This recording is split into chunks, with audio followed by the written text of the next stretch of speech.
अबल हो तुम कथा सुधारी। सतनाम श्री वाहिगुरु साहिब जी। दोहरा पंचहो सिख परवार कर, सतगुर तन तिस काल। मंद मंद रोधत अधिक, संकट पाए कराल। वाहिगुरु जी का खालसा वाहिगुरु जी की फतेह।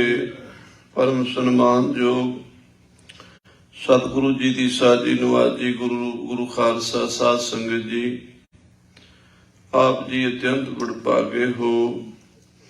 गुरु महाराज की गोद विच बैठ के गुरबाणी दे पाठ कीर्तन सरवण कीते हैं। परम सन्मानयोग ਗਿਆਨੀ ਜਸਵੀਰ ਸਿੰਘ जी की रचना तो सतगुरु जी की बाणी की सूखम विचार सरवण की है।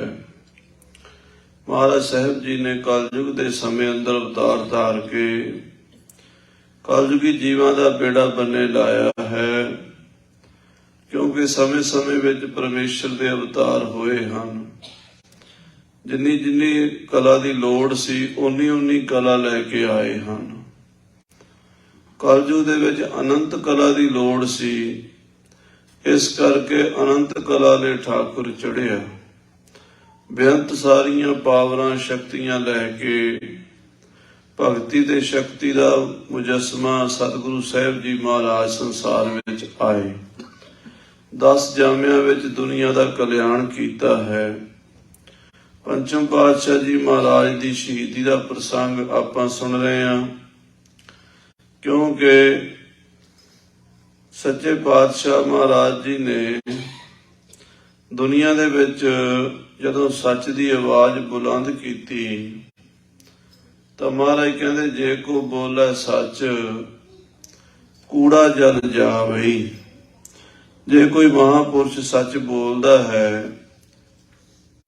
असलीयत दसदा है, तो जिहड़े झूठे हैं झूठ दीयां दुकानां खोली बैठे हैं उन्हां नूं अग लग जाती है।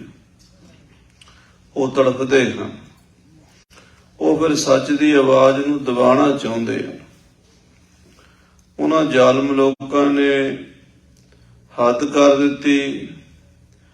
शांति दे मुजस्मे सतगुरु पातशाह जी नूं तत्तियां तवियां ते बिठा दिता।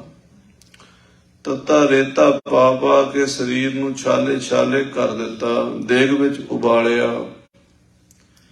जिहड़े तसीहे कहे नहीं जा सकते, जिहड़े सहे नहीं जा सकते, असह ते अकह कष्ट महाराज ने सहार ले। पर तेरा किया मीठा लागे, हर नाम पदार्थ नानक मांगे। रावी दे कंढे ते आ पहुंचे महाराज सच्चे पातशाह जी ते इशनान कीता। एक रबाबी सिख दुतारा लेके आ गया। उन्हें सतगुरु जी नूं पछाण के मत्था टेकिया। महाराज कहते भाई भले समय आया है, कीर्तन करिए, दुतारा बजा। महाराज साहब जी ने कीर्तन कीता। सेवक की ओढ़क निभही प्रीत, जीवत साहिब सेव्यो अपना, चलते राख्यो चीत। ते अकाल पुरख वाहिगुरु नाल सुरती जोड़ के जपजी साहब का पाठ करके जो महापुरुषों के शरीर त्यागण की मर्यादा होंदी है, क्योंकि इस संसार दे विच आपां भी आए हाँ। मां दे पेट विच रह के 9 महीने जन्म लिया है और एक दिन इस दुनिया तो आपां जाना भी है। दुख है, जन्म दे समय भी कष्ट सीगा। मां दे पेट विच 9 महीने पुट्ठे लटके रहे, बड़ा भारी कष्ट है। जन्म का भी दुख है, ते जदों मरना है, जिंद निमाणी कढ़ी है, हड्डां कूकड़ काए, पता नहीं क्या जाना किव मरेंगे, की जानिए किद्दां जान निकलेगी, किद्दां अखीरला श्वास आएगा, कित्थे आएगा, केड़ी परिस्थिति होवेगी, कोई पता नहीं। ਜਨਮ ਦਾ ਵੀ ਦੁੱਖ ਹੈ ਤੇ ਮਰਨ ਦਾ ਵੀ ਦੁੱਖ ਹੈ ਸਾਨੂੰ। ਔਰ ਸਾਧ ਸੰਗਤ ਜੀ, ਜਿਹੜਾ ਵਿਚਕਾਰਲਾ ਸਮਾਂ ਹੈ ਜੀਵਨ ਦਾ, ਕੋਈ ਕਈ ਭਾਵੇਂ ਜੋ ਮਰਜੀ ਜਾਵੇ ਪਰ ਦੁਖੀ ਹਨ। ਫਿਕਰ, ਚਿੰਤਾ, ਡਰ, ਕੀ ਬਣੇਗਾ, ਕੀ ਹੋਵੇਗਾ, ਕੀ ਕਰਾਂਗੇ, ਕਿੱਥੇ ਜਾਵਾਂਗੇ, ਕੀ ਖਾਵਾਂਗੇ, ਕੀ ਪੀਵਾਂਗੇ, ਇਹ ਸਾਰਿਆਂ ਨੂੰ ਟੈਨਸ਼ਨ ਲੱਗੀ ਰਹਿੰਦੀ ਹੈ। ਜ਼ਿੰਦਗੀ ਦੇ ਵਿੱਚ ਵੀ ਬੰਦਾ ਦੁਖੀ ਹੈ, ਜਨਮ ਵੇਲੇ ਵੀ ਦੁਖੀ ਹੈ, ਮਰਨ ਵੇਲੇ ਵੀ ਦੁਖੀ ਹੈ। ਕਾਰਨ ਜੀਵ ਦੇ ਕਰਮ ਹਨ। ਦੱਦਾ ਦੋਸ਼ ਨਾ ਦਿਓ ਕਿਸੈ, ਦੋਸ਼ ਕਰਮਾ ਆਪਣਿਆ, ਜੋ ਮੈਂ ਕੀਆ ਸੋ ਮੈਂ ਪਾਇਆ। ਜਿਹੜੀ ਸਾਡੀ ਸਾਧ ਸੰਗਤ ਜੀ ਪਰਾਲਬਧ ਹੈ, ਉਹਦੇ ਮੁਤਾਬਕ ਦੁੱਖ ਸੁੱਖ ਭੋਗੀ ਜਾਂਦੇ ਹਾਂ। ਅਸੀਂ ਪਰਾਲਬਧ ਭੋਗਣ ਆਉਂਦੇ ਹਾਂ, ਪਰ ਜਿਹੜੇ ਮਹਾਂਪੁਰਸ਼ ਨੇ, ਧੰਨ ਗੁਰੂ ਅਰਜਨ ਦੇਵ ਸੱਚੇ ਪਾਤਸ਼ਾਹ ਜੀ, ਉਹਨਾਂ ਦੀ ਅਵਸਥਾ ਸਾਡੇ ਵਾਲੀ ਨਹੀਂ ਹੈ। ਸਾਡੇ ਵਾਲੇ ਨਿਯਮ, ਸਾਡੇ ਵਾਲੀ ਮਰਜ਼ਾਦਾ ਉਹਨਾਂ ਤੇ ਲਾਗੂ ਨਹੀਂ ਹੁੰਦੀ। ਉਹਨਾਂ ਦੀ ਕੀ ਮਰਜ਼ਾਦਾ ਹੈ? ਜਨਮ ਮਰਨ ਦੋਹੂ ਮੈਂ ਨਾਹੀ। ਨਾ ਉਹ ਜੰਮਦੇ ਨੇ, ਨਾ ਉਹ ਮਰਦੇ ਨੇ। ਜਨਮ ਮਰਨ ਤੋਂ ਰਹਿਤ ਹਨ। ਜਨ ਪਰਉਪਕਾਰੀ ਆਏ। ਉਹ ਸੰਸਾਰ ਵਿੱਚ ਪਰਉਪਕਾਰ ਕਰਨ ਆਏ, ਕਰਮ ਦਾ ਭੋਗ ਭੋਗਣ ਨਹੀਂ ਆਏ। ਅਸੀਂ ਸਾਰੇ ਆਪੋ ਆਪਣੇ ਪੂਰਬਲੇ ਕਰਮਾਂ ਦਾ ਭੋਗ ਭੋਗਦੇ ਹਾਂ, ਅੱਗੇ ਵਾਸਤੇ ਹੋਰ ਕਰਮ ਕਰ ਲੈਂਦੇ ਆ, ਫਿਰ ਉਸੇ ਕਰਮ ਜਾਲ 'ਚ ਬੰਦੇ ਦੁਬਾਰਾ ਦੁਨੀਆ ਤੇ ਆ ਜਾਂਦੇ ਆ। ਫਿਰ ਉਹ ਜਦੋਂ ਭੋਗਦੇ ਆ ਤੇ ਫਿਰ ਹੋਰ ਕਰਮ ਕਰ ਲੈਂਦੇ ਆ। ਸਤਿਗੁਰਾਂ ਦਾ ਤਾਂ ਸਾਡੇ ਵਾਸਤੇ ਆਉਣਾ ਹੋਇਆ ਵੀ ਜਿਹੜੇ ਸੰਸਾਰ ਵਿੱਚ ਜੀਵ ਕਰਮਾਂ ਦੀ ਸਜ਼ਾ ਭੋਗ ਰਹੇ ਨੇ, ਉਹਨਾਂ ਦਾ ਉਧਾਰ ਕਰੀਏ। ਇਸ ਕਰਕੇ ਸਤਿਗੁਰੂ ਪਾਤਸ਼ਾਹ ਜਨਮ ਮਰਨ ਤੋਂ ਰਹਿਤ ਹਨ। ਜਾਣ ਲੱਗਿਆਂ ਆਪ ਜੀ ਨੇ ਜਪਜੀ ਸਾਹਿਬ ਜੀ ਦੇ ਪਾਠ ਕੀਤੇ ਹਨ, ਕੀਰਤਨ ਕੀਤਾ ਹੈ। ਜੀਵਤ ਸਾਹਿਬ ਸੇਵਿਓ ਆਪਣਾ, ਚਲਤੇ ਰਾਖਿਓ ਜੀਤ, ਤੇ ਸੱਚਖੰਡ ਨੂੰ ਪਿਆਨਾ ਕਰ ਗਏ ਹਨ। ਤੇ ਹੁਣ ਗੁਰੂ ਕੇ ਸਿੱਖ ਬਾਬਾ ਵਿਧੀ ਚੰਦ ਜੀ, ਭਾਈ ਪੁਰਾਣਾ ਜੀ, ਭਾਈ ਲੰਗਾਹ ਜੀ, ਇਹ ਸਾਰੇ ਬੜੇ ਬੈਰਾਗ ਵਿੱਚ ਹਨ। ਕਿਉਂਕਿ ਜਿਸ ਪਿਆਰੇ ਸਿਉਨੇ ਹੋ ਤਿਸ ਆਗੈ ਮਰ ਚੱਲੀਏ। ਜਿਹਦੇ ਨਾਲ ਪ੍ਰੇਮ ਹੋਵੇ ਉਸ ਤੋਂ ਪਹਿਲਾਂ ਮਰਨ ਨੂੰ ਜੀ ਕਰਦਾ ਹੈ, ਉਸ ਤੋਂ ਬਿਨਾਂ ਜੀਆ ਨਹੀਂ ਜਾ ਸਕਦਾ। ਤੇ ਇਹਦਾ ਗੁਰੂ ਸਾਹਿਬ ਦੇ ਦਰਸ਼ਨ ਕਰ ਕਰਕੇ ਜੀਣ ਵਾਲੇ ਆਤਮ ਗਿਆਨੀ, ਬ੍ਰਹਮ ਗਿਆਨੀ, ਪ੍ਰੇਮੀ ਗੁਰਸਿੱਖ ਸਨ। ਇਹਨਾਂ ਦੀ ਦਸ਼ਾ ਕਵਿਰਾਜ ਭਾਈ ਸੰਤੋਖ ਸਿੰਘ ਜੀ ਬਿਆਨ ਕਰਦੇ ਆ। ਆਓ ਆਪਣੀਆਂ ਬਿਰਤੀਆਂ ਨੂੰ ਲਾਹੌਰ, ਜਿੱਥੇ ਅੱਜ ਕੱਲ੍ਹ ਗੁਰਦੁਆਰਾ ਡੇਰਾ ਸਾਹਿਬ ਰਾਵੀ ਦਾ ਕੰਡਾ ਹੈ, ਉੱਥੇ ਲੈ ਚਲੀਏ। ਪੰਚਮ ਪਾਤਸ਼ਾਹ ਹਜ਼ੂਰ ਦੇ ਜੋਤੀ ਜੋਤ ਸਮਾਨ ਦਾ ਅੰਤਮ ਸੀਨ ਹੈ। ਦਰਸ਼ਨ ਕਰੀਏ ਸੁਰਤੀ ਨਾਲ, ਪਿਆਰ ਸਹਿਤ ਆਖੀਏ ਸਤਨਾਮ ਸ੍ਰੀ ਵਾਹਿਗੁਰੂ ਸਾਹਿਬ ਜੀ। ਸਤਨਾਮ ਸ੍ਰੀ ਵਾਹਿਗੁਰੂ ਸਾਹਿਬ ਜੀ। ਸਤਨਾਮ ਸ੍ਰੀ ਵਾਹਿਗੁਰੂ ਸਾਹਿਬ ਜੀ। ਪੰਚੋ ਸਿੱਖ ਪਰਿਵਾਰ ਕਰ। ਕਹਿੰਦੇ ਪੰਜੇ ਹੀ ਗੁਰੂ ਕੇ ਸਿੱਖ, ਭਾਈ ਵਿਧੀ ਚੰਦ ਜੀ, ਭਾਈ ਪੁਰਾਣਾ ਜੀ, ਜੇਠਾ ਜੀ, ਲੰਗਾਹ ਜੀ, ਇਹ ਸਾਰੇ ਗੁਰਸਿੱਖ ਮਹਾਰਾਜ ਦੇ ਸਰੀਰ ਦੇ ਆਲੇ ਦੁਆਲੇ ਬੈਰਾਗ ਕਰ ਰਹੇ ਹਨ। ਸਤਿਗੁਰ ਤਨ ਤਿਸ ਕਾਲ। ਮਹਾਰਾਜ ਜੀ ਦੇ ਸੱਚੇ ਪਾਤਸ਼ਾਹ ਜੀ ਨੇ ਆਪਣਾ ਚੋਲਾ ਤਿਆਗ ਦਿੱਤਾ ਹੈ। ਮੰਦ ਮੰਦ ਰੋਦਤ ਅਦਿਕ। ਕਹਿੰਦੇ ਮਨ ਟਿਕਦਾ ਨਹੀਂ। ਭਾਵੇਂ ਗੁਰਬਾਣੀ 'ਚ ਹੁਕਮ ਹੈ, ਮਤ ਮੈਂ ਪਿੱਛੇ ਕੋਈ ਰੋਬ ਸੀ, ਸੋ ਮੈਂ ਮੂਲ ਨਾ ਪਾਇਆ।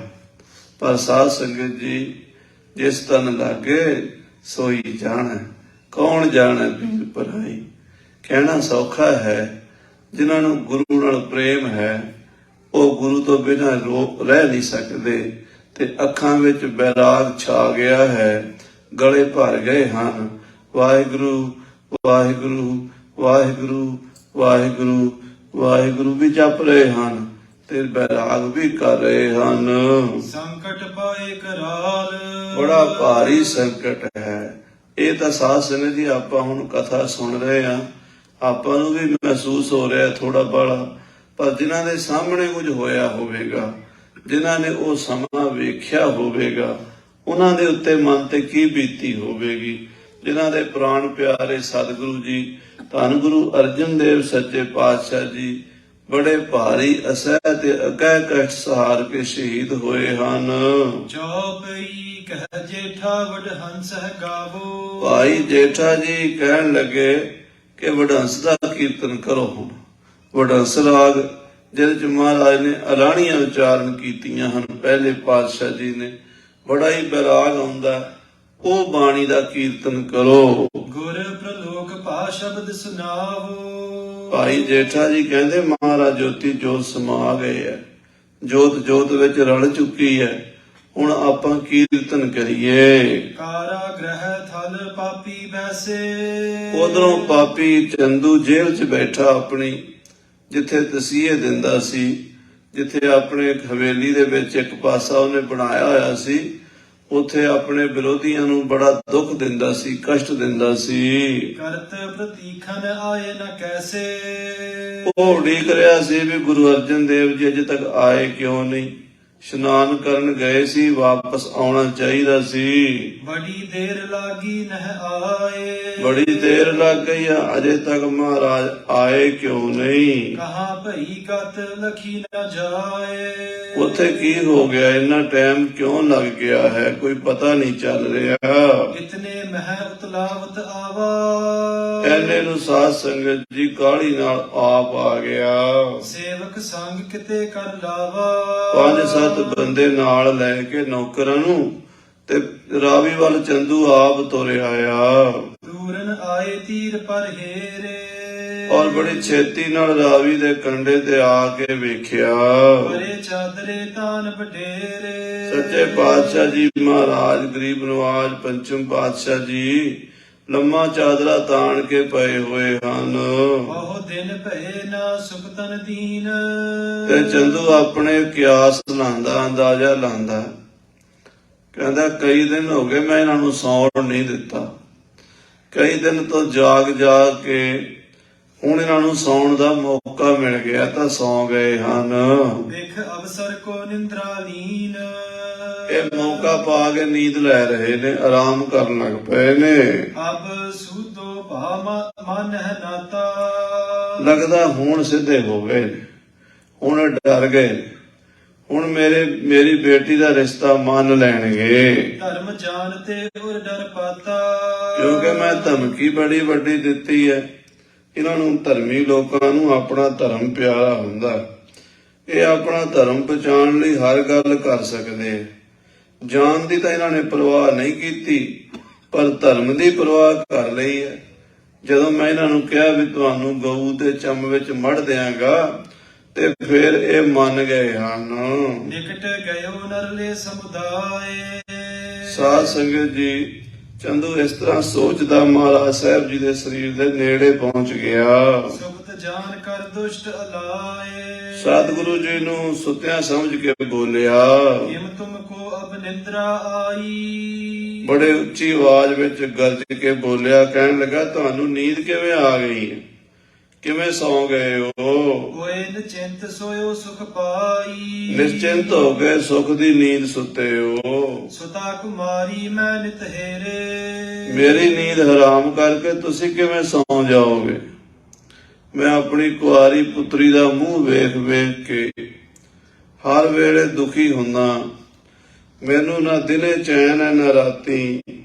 ਮੇਰੀ ਨੀਂਦ ਹਰਾਮ ਕਰਤੀ ਹੈ ਤੇ ਹੁਣ ਆਪ ਸੁੱਤੇ ਹੋ। ਤਜੀ ਨੀਂਦ ਦਿਨ ਬਿਤੇ ਕਨੇਰੇ। ਮੈਨੂੰ ਕਈ ਮਹੀਨੇ ਹੋ ਗਏ ਮੈਂ ਸੌਂ ਕੇ ਨਹੀਂ ਵੇਖਿਆ। ਤਪ ਬਿਲੀਏ ਬਹੁ ਰੋਏ ਸੁਨਾਇਓ। ਇਹ ਚੰਦੂ ਪਾਪੀ ਦੀ ਗੱਲ ਸੁਣ ਕੇ ਬਾਬਾ ਬਿਧੀ ਚੰਦ ਜੀ ਬੜੇ ਬੈਰਾਗ ਵਿੱਚ ਭਰੇ ਹੋਏ ਗਲੇ ਨਾਲ ਬੋਲੇ। ਦੁਸ਼ਟ ਪਾਤ ਕੀ ਪਾਪ ਕਮਾਇਓ। ਬਾਬਾ ਬਿਧੀ ਚੰਦ ਜੀ ਕਹਿਣ ਲੱਗੇ, ਓਏ ਪਾਪੀਆ, ਤੂੰ ਬੜਾ ਵੱਡਾ ਪਾਪ ਕਮਾ ਲਿਆ।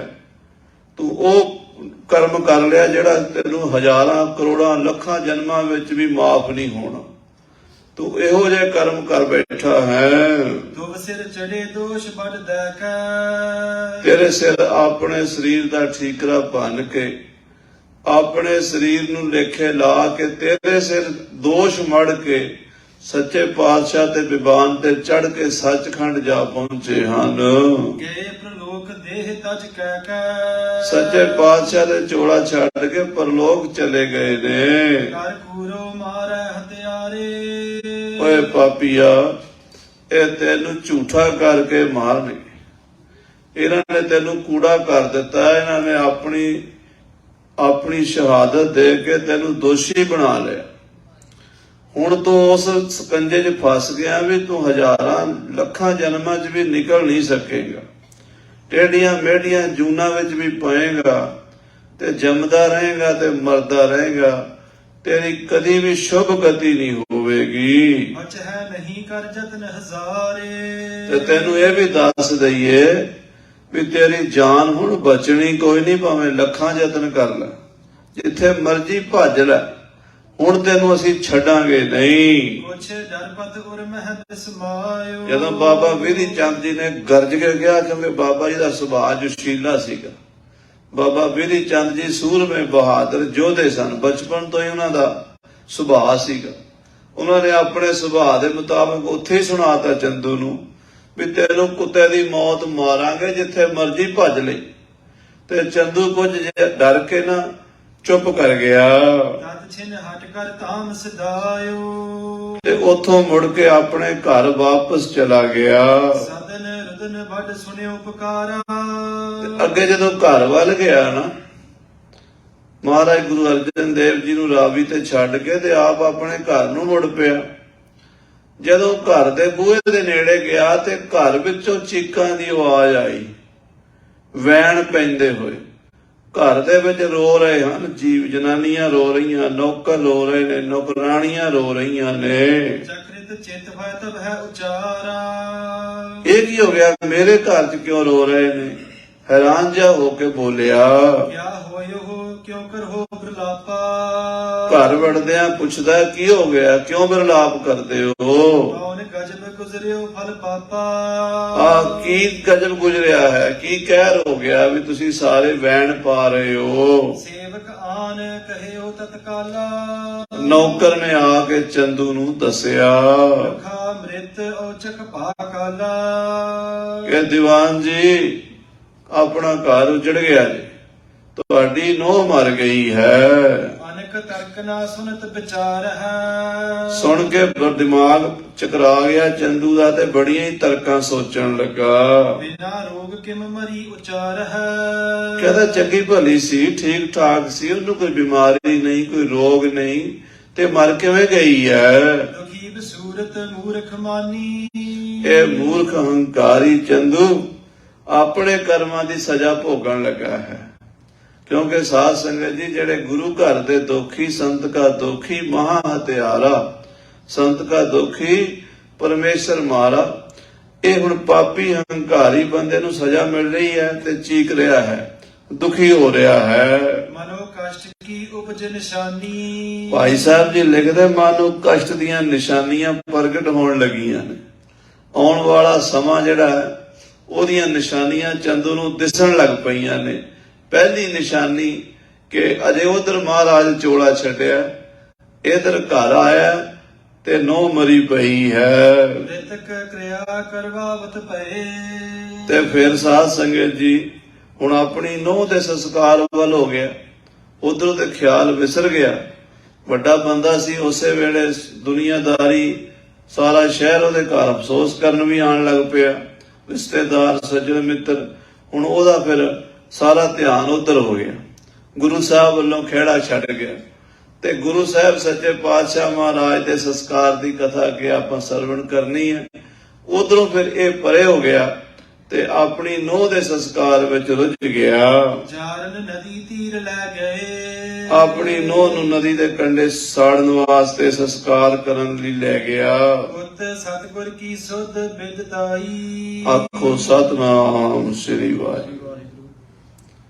ਉਧਰ ਮਹਾਰਾਜ ਪੰਚਮ ਪਾਤਸ਼ਾਹ ਜੀ ਦੇ ਸ਼ਹੀਦ ਹੋਣ ਦੀ ਖਬਰ ਫਟਾਫਟ ਸਾਰੇ ਸ਼ਹਿਰ ਵਿੱਚ ਫੈਲ ਗਈ। ਮਰਿਓ ਰੌਰਪੁਰ ਨਰ ਸਮੁਦਾਈ, ਸਾਰੇ ਲਾਹੌਰ ਸ਼ਹਿਰ ਦੀ ਗਲੀ ਗਲੀ ਵਿੱਚ ਖਬਰ ਪਹੁੰਚ ਗਈ ਵੀ ਬੜਾ ਗਜਬ ਹੋ ਗਿਆ ਜੇ, ਬੜਾ ਕਹਿਰ ਹੋ ਗਿਆ ਜੇ ਕਿ ਉਹ ਮਹਾਤਮਾ, ਉਹ ਮਹਾਂਪੁਰਸ਼, ਸ਼ਾਂਤੀ ਦੇ ਪੁੰਜ, ਜਿਨ੍ਹਾਂ ਨੇ ਲੱਖਾਂ ਲੋਕਾਂ ਨੂੰ, ਕਰੋੜਾਂ ਲੋਕਾਂ ਨੂੰ ਭਵ ਸਾਗਰ ਤੋਂ ਪਾਰ ਲੰਘਾਇਆ, ਜਿਨ੍ਹਾਂ ਨੇ ਲੰਗਰ ਲਾਏ ਨੇ, ਜਿਨ੍ਹਾਂ ਨੇ ਬੜੇ ਬੜੇ ਮਹਾਨ ਸਰੋਵਰ ਬਣਾਏ ਨੇ, ਜਿਹੜੇ ਉਹ ਰੱਬ ਦਾ ਹੀ ਰੂਪ, ਪਰਮੇਸ਼ਰ ਦਾ ਹੀ ਰੂਪ ਸਨ, ਉਹ ਪੰਚਮ ਪਾਤਸ਼ਾਹ ਜੀ ਸ਼ਹੀਦ ਹੋ ਗਏ ਹਨ। ਗ੍ਰਹਿ ਚੰਦੂ ਕੇ ਗੁਰ ਤਜ ਦੇਹ। ਸਾਰੇ ਲੋਕ ਗੱਲਾਂ ਕਰਦੇ ਕਿ ਮਹਾਰਾਜ ਚੰਦੂ ਦੇ ਘਰ ਸਰੀਰ ਛੱਡਿਆ ਹੈ। ਸੁਨ ਸੁਨ ਸਿੱਖ ਨਿਕਸੇ ਤਜ ਗ੍ਰਹਿ। ਸਿੱਖ ਆਪਣੇ ਘਰਾਂ ਵਿੱਚੋਂ ਨਿਕਲੇ ਹਨ, ਸਭ ਨੇ ਦੁਕਾਨਾਂ ਬੰਦ ਕਰ ਦਿੱਤੀਆਂ, ਆਪਣੇ ਕੰਮਾਂ ਕਾਰਾਂ ਤੇ ਸਿੱਖ ਨਹੀਂ ਗਏ, ਤੇ ਸਾਰੇ ਸਿੱਖ ਆਪਣੇ ਆਪਣੇ ਕੰਮ ਛੱਡ ਕੇ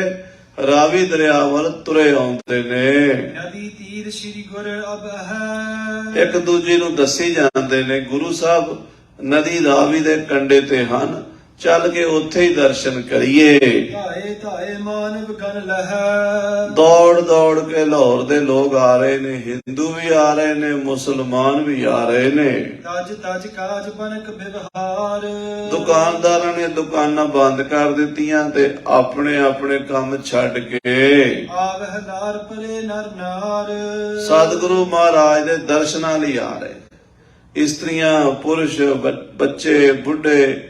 ਲਾਹੌਰ ਸ਼ਹਿਰ ਬੜਾ ਵੱਡਾ ਸ਼ਹਿਰ ਹੈ ਤੇ ਸਿੱਖਾਂ ਦਾ ਗੜ੍ਹ ਹੈ ਸਾਧ ਸੰਗਤ ਜੀ। ਗੁਰੂ ਨਾਨਕ ਦੇਵ ਸਾਹਿਬ ਜੀ ਮਹਾਰਾਜ ਪਹਿਲੇ ਪਾਤਸ਼ਾਹ ਨੇ ਚਰਨ ਪਾਏ, ਉਦੋਂ ਤੋਂ ਹੀ ਲਾਹੌਰ 'ਚ ਸਿੱਖੀ ਦਾ ਬੂਟਾ ਲੱਗਾ। ਭਾਈ ਮਨਸੁਖ ਸੇਠ ਇੱਥੋਂ ਦਾ ਸੀ, ਜਿਹੜਾ ਉਸ ਵੇਲੇ ਲੰਕਾ ਤੱਕ, ਹੋਰ ਬਾਹਰਲੇ ਟਾਪੂਆਂ ਤੱਕ ਬਿਜ਼ਨਸ ਕਰਦਾ ਸੀ, ਗੁਰੂ ਦਾ ਸਿੱਖ ਬਣਿਆ। ਉਸ ਤੋਂ ਬਾਅਦ ਫਿਰ ਬੜੇ ਮਹਾਨ ਸਿੱਖ ਇੱਥੇ ਹੁੰਦੇ ਆਏ। ਸਤਿਗੁਰੂ ਮਹਾਰਾਜ ਗੁਰੂ ਅੰਗਦ ਦੇਵ ਜੀ ਦੇ ਸਮੇਂ ਵਾਧਾ ਹੁੰਦਾ ਗਿਆ ਸਿੱਖੀ ਦਾ, ਗੁਰੂ ਅਮਰਦਾਸ ਸਾਹਿਬ ਦੇ ਸਮੇਂ, ਫਿਰ ਗੁਰੂ ਰਾਮਦਾਸ ਸਾਹਿਬ ਦੇ ਸਮੇਂ, ਹੁਣ ਤਾਂ ਹਜ਼ਾਰਾਂ ਲੱਖਾਂ ਸਿੱਖ ਨੇ ਸ਼ਹਿਰ ਦੇ ਵਿੱਚ। ਜਦੋਂ ਪਤਾ ਲੱਗਾ ਗੁਰੂ ਸਾਹਿਬ ਜੋਤੀ ਜੋਤ ਸਮਾ ਗਏ, ਉਹ ਲੱਖਾਂ ਸਿੱਖ ਆਪਣੇ ਘਰਾਂ ਚੋਂ ਸਾਰੇ ਕੰਮਕਾਰ ਸੰਕੋਚ ਕੇ ਰਾਵੀ ਵੱਲ ਤੁਰੇ ਆਉਂਦੇ ਨੇ। ਭਈ ਪੀਰ ਕੁਛ ਗਿਣੀ ਨਾ ਜਾਏ। ਕਵਿਰਾਜ ਭਾਈ ਸੰਤੋਖ ਸਿੰਘ ਸਾਹਿਬ ਜੀ ਲਿਖਦੇ ਆ, ਕਹਿੰਦੇ ਰਾਵੀ ਦੇ ਕੰਢੇ ਤੇ ਐਡਾ ਜੋੜ ਮੇਲਾ ਹੋਇਆ ਸੰਗਤ ਦਾ ਵੀ ਤਿਲ ਸੁੱਟਣ ਨੂੰ ਥਾਂ ਨਹੀਂ ਰਹੀ। ਦੂਰ ਦੂਰ ਤਾਈਂ, ਮੀਲਾਂ ਤਾਈਂ ਸੰਗਤਾਂ ਹੀ ਸੰਗਤਾਂ, ਸੰਗਤਾਂ ਹੀ ਸੰਗਤਾਂ ਹੋ ਗਈਆਂ। ਪਾਰਾਵਾਰ ਨਹੀਂ ਰਿਹਾ, ਸੰਗਤਾਂ ਦਾ ਠਾਠਾ ਮਾਰਦਾ ਸਮੁੰਦਰ, ਤੇ ਉਹਦੇ ਵਿੱਚ ਮਹਾਰਾਜ ਸਾਹਿਬ ਪੰਚਮ ਪਾਤਸ਼ਾਹ ਗਰੀਬ ਨਵਾਜ਼ ਸਤਿਗੁਰਾਂ ਦਾ ਸਰੀਰ ਪਿਆ ਹੈ। ਵਿਦਿਕ ਸਮਗਰੀ ਲੈ ਕਰ ਆਏ। ਸਿੱਖ ਸੰਸਕਾਰ ਦੀਆਂ ਸਮੱਗਰੀਆਂ ਲੈ ਕੇ ਆ ਰਹੇ ਨੇ। ਕੋਈ ਘਿਓ ਲੈ ਕੇ ਆ ਰਿਹਾ ਹੈ, ਕੋਈ ਚੰਦਨ ਲੈ ਕੇ ਆ ਰਿਹਾ ਹੈ, ਕੋਈ ਸੋਹਣੇ ਵਸਤਰ ਮਹਾਰਾਜ ਨੂੰ ਪਹਿਰਾਉਣ ਵਾਸਤੇ ਲਿਆ ਰਿਹਾ ਹੈ। ਨਾਲੇ ਤਾਂ ਸਤਿਗੁਰੂ ਜੀ ਦੇ ਸੰਸਕਾਰ ਦੀਆਂ ਸਮੱਗਰੀਆਂ ਲਿਆਉਂਦੇ ਨੇ, ਤੇ ਨਾਲੇ ਬੜੇ ਬੈਰਾਗ ਨਾਲ ਸ਼ਬਦ ਪੜ੍ਹਦੇ ਨੇ ਕਿ ਸੱਚੇ ਪਾਤਸ਼ਾਹ ਮਹਾਰਾਜ ਧੰਨੋ ਤੁਸੀਂ, ਧੰਨੋ ਗੁਰੂ ਅਰਜਨ ਦੇਵ ਜੀ, ਧੰਨ ਗੁਰੂ ਅਰਜਨ ਦੇਵ ਸੱਚੇ ਪਾਤਸ਼ਾਹ, ਤੁਸੀਂ ਮਹਾਨ ਸ਼ਹਾਦਤ ਦਾ ਨੀਂਹ ਰੱਖ ਦਿੱਤੀ ਸ਼ਹੀਦਾਂ ਦੇ ਪੰਥ ਦੀ। ਸ਼ਹੀਦਾਂ ਦੇ ਸਰਤਾਜ ਬਣ ਗਏ ਸਤਿਗੁਰੂ ਜੀ। ਹਾਂਜੀ। ਅਤਰ ਫੂਲ ਅੰਬੀਰ ਗੁਲਾਲ। ਅਤਰ, ਗੁਲਾਲ, ਅੰਬੀਰ, ਬੜੇ ਬੜੇ ਸੋਹਣੇ ਸੁਗੰਧੀ ਵਾਲੇ ਫੁੱਲ, ਗੁਲਾਬ ਦੇ, ਐਸੇ ਚਮੇਲੀ ਦੇ, ਭਾਂਤ ਭਾਂਤ ਦੇ ਫੁੱਲਾਂ ਦੀਆਂ ਮਾਲਾ ਬਣਾ ਬਣਾ ਕੇ ਲਿਆਏ ਨੇ ਸਿੱਖ। ਬਰਖਾਵਤ ਹੋਈ ਤਰ ਲਾਲ। ਫੁੱਲਾਂ ਦੀ ਵਰਖਾ ਕਰ ਕਰਕੇ ਨਾ ਰਾਵੀ ਦਾ ਕੰਢਾ ਮੀਲਾਂ ਵਿੱਚ ਲਾਲੋ ਲਾਲ ਕਰ ਦਿੱਤਾ ਸਿੱਖਾਂ ਨੇ। ਇੰਨਾ ਉਸ ਵੇਲੇ ਸੰਗਤਾਂ ਦੇ ਮਨ ਵਿੱਚ ਸਾਧ ਸੰਗਤ ਜੀ ਪਿਆਰ ਸੀਗਾ, ਬੈਰਾਗ ਸੀ। ਜਿਸ ਪਿਆਰੇ ਸਿਉ ਨਿਹੋ ਤਿਸ ਆਗੇ ਮਰ ਚਲੀਐ, ਤ੍ਰਿਗ ਜੀਵਨ ਸੰਸਾਰ ਤਾਕੈ ਪਾਛੈ ਜੀਵਨਾ। ਜਿਸ ਪਿਆਰੇ ਨਾਲ ਪ੍ਰੇਮ ਹੈ ਉਸ ਤੋਂ ਪਹਿਲਾਂ ਹੀ ਮਰੀਏ, ਐਸੀ ਭਾਵਨਾ ਨਾਲ ਸੰਗਤਾਂ ਸੰਸਕਾਰ ਤੇ ਪਹੁੰਚੀਆਂ ਹਨ। ਨਦੀ ਤੀਰ ਥਿਰ ਸਿੱਖ ਚੱਲ ਆਏ। ਨਦੀ ਦੇ ਕੰਢੇ ਤੇ ਬਹੁਤ ਸੰਗਤਾਂ ਆ ਗਈਆਂ ਨੇ। ਬਿਧੀ ਚੰਦ ਆਦਿਕ ਦਰਸਾਏ। ਬਾਬਾ ਬਿਧੀ ਚੰਦ ਜੀ ਨੇ, ਭਾਈ ਜੇਠਾ ਜੀ ਨੇ, ਭਾਈ ਪੁਰਾਣਾ ਜੀ ਨੇ ਵੇਖਿਆ ਸੰਗਤਾਂ ਬਹੁਤ ਆ ਰਹੀਆਂ ਨੇ। ਸੰਗਤਾਂ ਦਾ ਤੇ ਸਮੁੰਦਰ ਹੀ ਉਮੜ ਪਿਆ ਹੈ, ਸਾਰਾ ਸ਼ਹਿਰ ਹੀ ਆ ਗਿਆ ਹੈ, ਕਿਉਂਕਿ ਗੁਰੂ ਅਰਜਨ ਦੇਵ ਸੱਚੇ ਪਾਤਸ਼ਾਹ ਉਹ ਕਿਸੇ ਇੱਕ ਜਾਤੀ ਦੇ, ਇੱਕ ਮਜ਼ਹਬ ਦੇ, ਇੱਕ ਕੌਮ ਦੇ ਨਹੀਂ ਸਨ।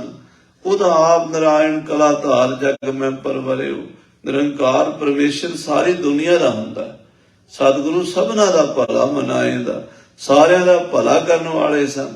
ਇਸ ਕਰਕੇ ਸਾਰੇ ਹੀ ਗਰੀਬ ਵੀ, ਅਮੀਰ ਵੀ, ਹਿੰਦੂ ਵੀ, ਮੁਸਲਮਾਨ ਵੀ, ਬ੍ਰਾਹਮਣ ਵੀ, ਸ਼ੂਦਰ ਵੀ, ਸਭ ਲੋਕ ਦਰਸ਼ਨਾਂ ਲਈ ਆਏ ਹਨ। ਦੂਜੀ ਸਰਬ ਵਾਰਤਾ ਗੁਰ ਕੀ। ਤੇ ਆ ਕੇ ਭਾਈ ਬਿਧੀ ਚੰਦ ਜੀ ਕੋਲੋਂ, ਭਾਈ ਜੇਠਾ ਜੀ ਕੋਲੋਂ, ਭਾਈ ਲੰਗਾ ਜੀ ਕੋਲੋਂ ਸ਼ਹਿਰ ਵਾਲੇ ਸਿੱਖ ਮਹਾਰਾਜ ਬਾਰੇ ਪੁੱਛ ਰਹੇ ਨੇ ਵੀ ਕੀ ਬਾਣਾ ਵਰਤਿਆ ਹੈ, ਇਹ ਕਿਵੇਂ ਹੋਇਆ ਹੈ। ਸਾਨੂੰ ਕਿਰਪਾ ਕਰਕੇ ਮਹਾਰਾਜ ਦਾ ਜੋਤੀ ਜੋਤ ਸਮਾਨ ਦਾ ਪ੍ਰਸੰਗ ਸੁਣਾਓ। ਸਭ ਸੋ ਕਹੀ ਕਹੀ ਜਿਮ ਉਰ ਕੀ। ਭਾਈ ਬਿਧੀ ਚੰਦ, ਭਾਈ ਜੇਠੇ, ਭਾਈ ਪੁਰਾਣੇ, ਭਾਈ ਲੰਗਾ ਨੇ ਸਾਰੇ ਸਿੱਖਾਂ ਨੇ ਬੜੇ ਬੈਰਾਗ ਨਾਲ ਦੱਸਿਆ ਹੈ।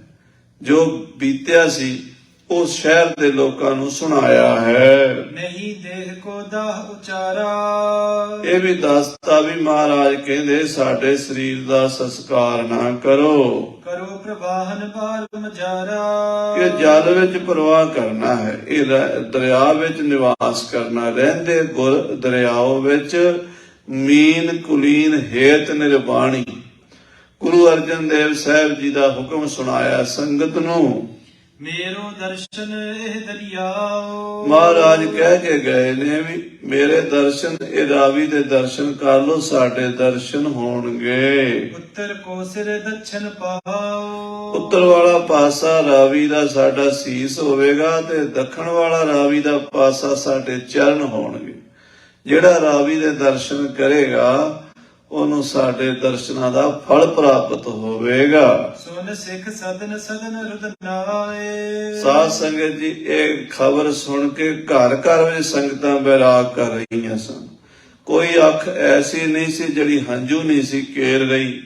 ਬੱਚੇ, ਬੀਬੀਆਂ, ਬੁੱਢੇ, ਜਵਾਨ ਸਭ ਲੋਕ ਬੈਰਾਗ ਕਰਦੇ ਹੋਏ ਘਰਾਂ ਦੇ ਕੰਮਾਂ ਨੂੰ ਸੰਕੋਚ ਕੇ ਤੇ ਰਾਵੀ ਵੱਲ ਆ ਰਹੇ ਸਨ। ਦੌੜ ਦੌੜ ਮਿਲ ਕੇ ਸਮੁਦਾਏ। ਦੌੜ ਦੌੜ ਕੇ ਮਿਲ ਰਹੇ ਸਨ ਵੀ ਮਹਾਰਾਜ ਨੂੰ ਕੀ ਹੋਇਆ ਹੈ।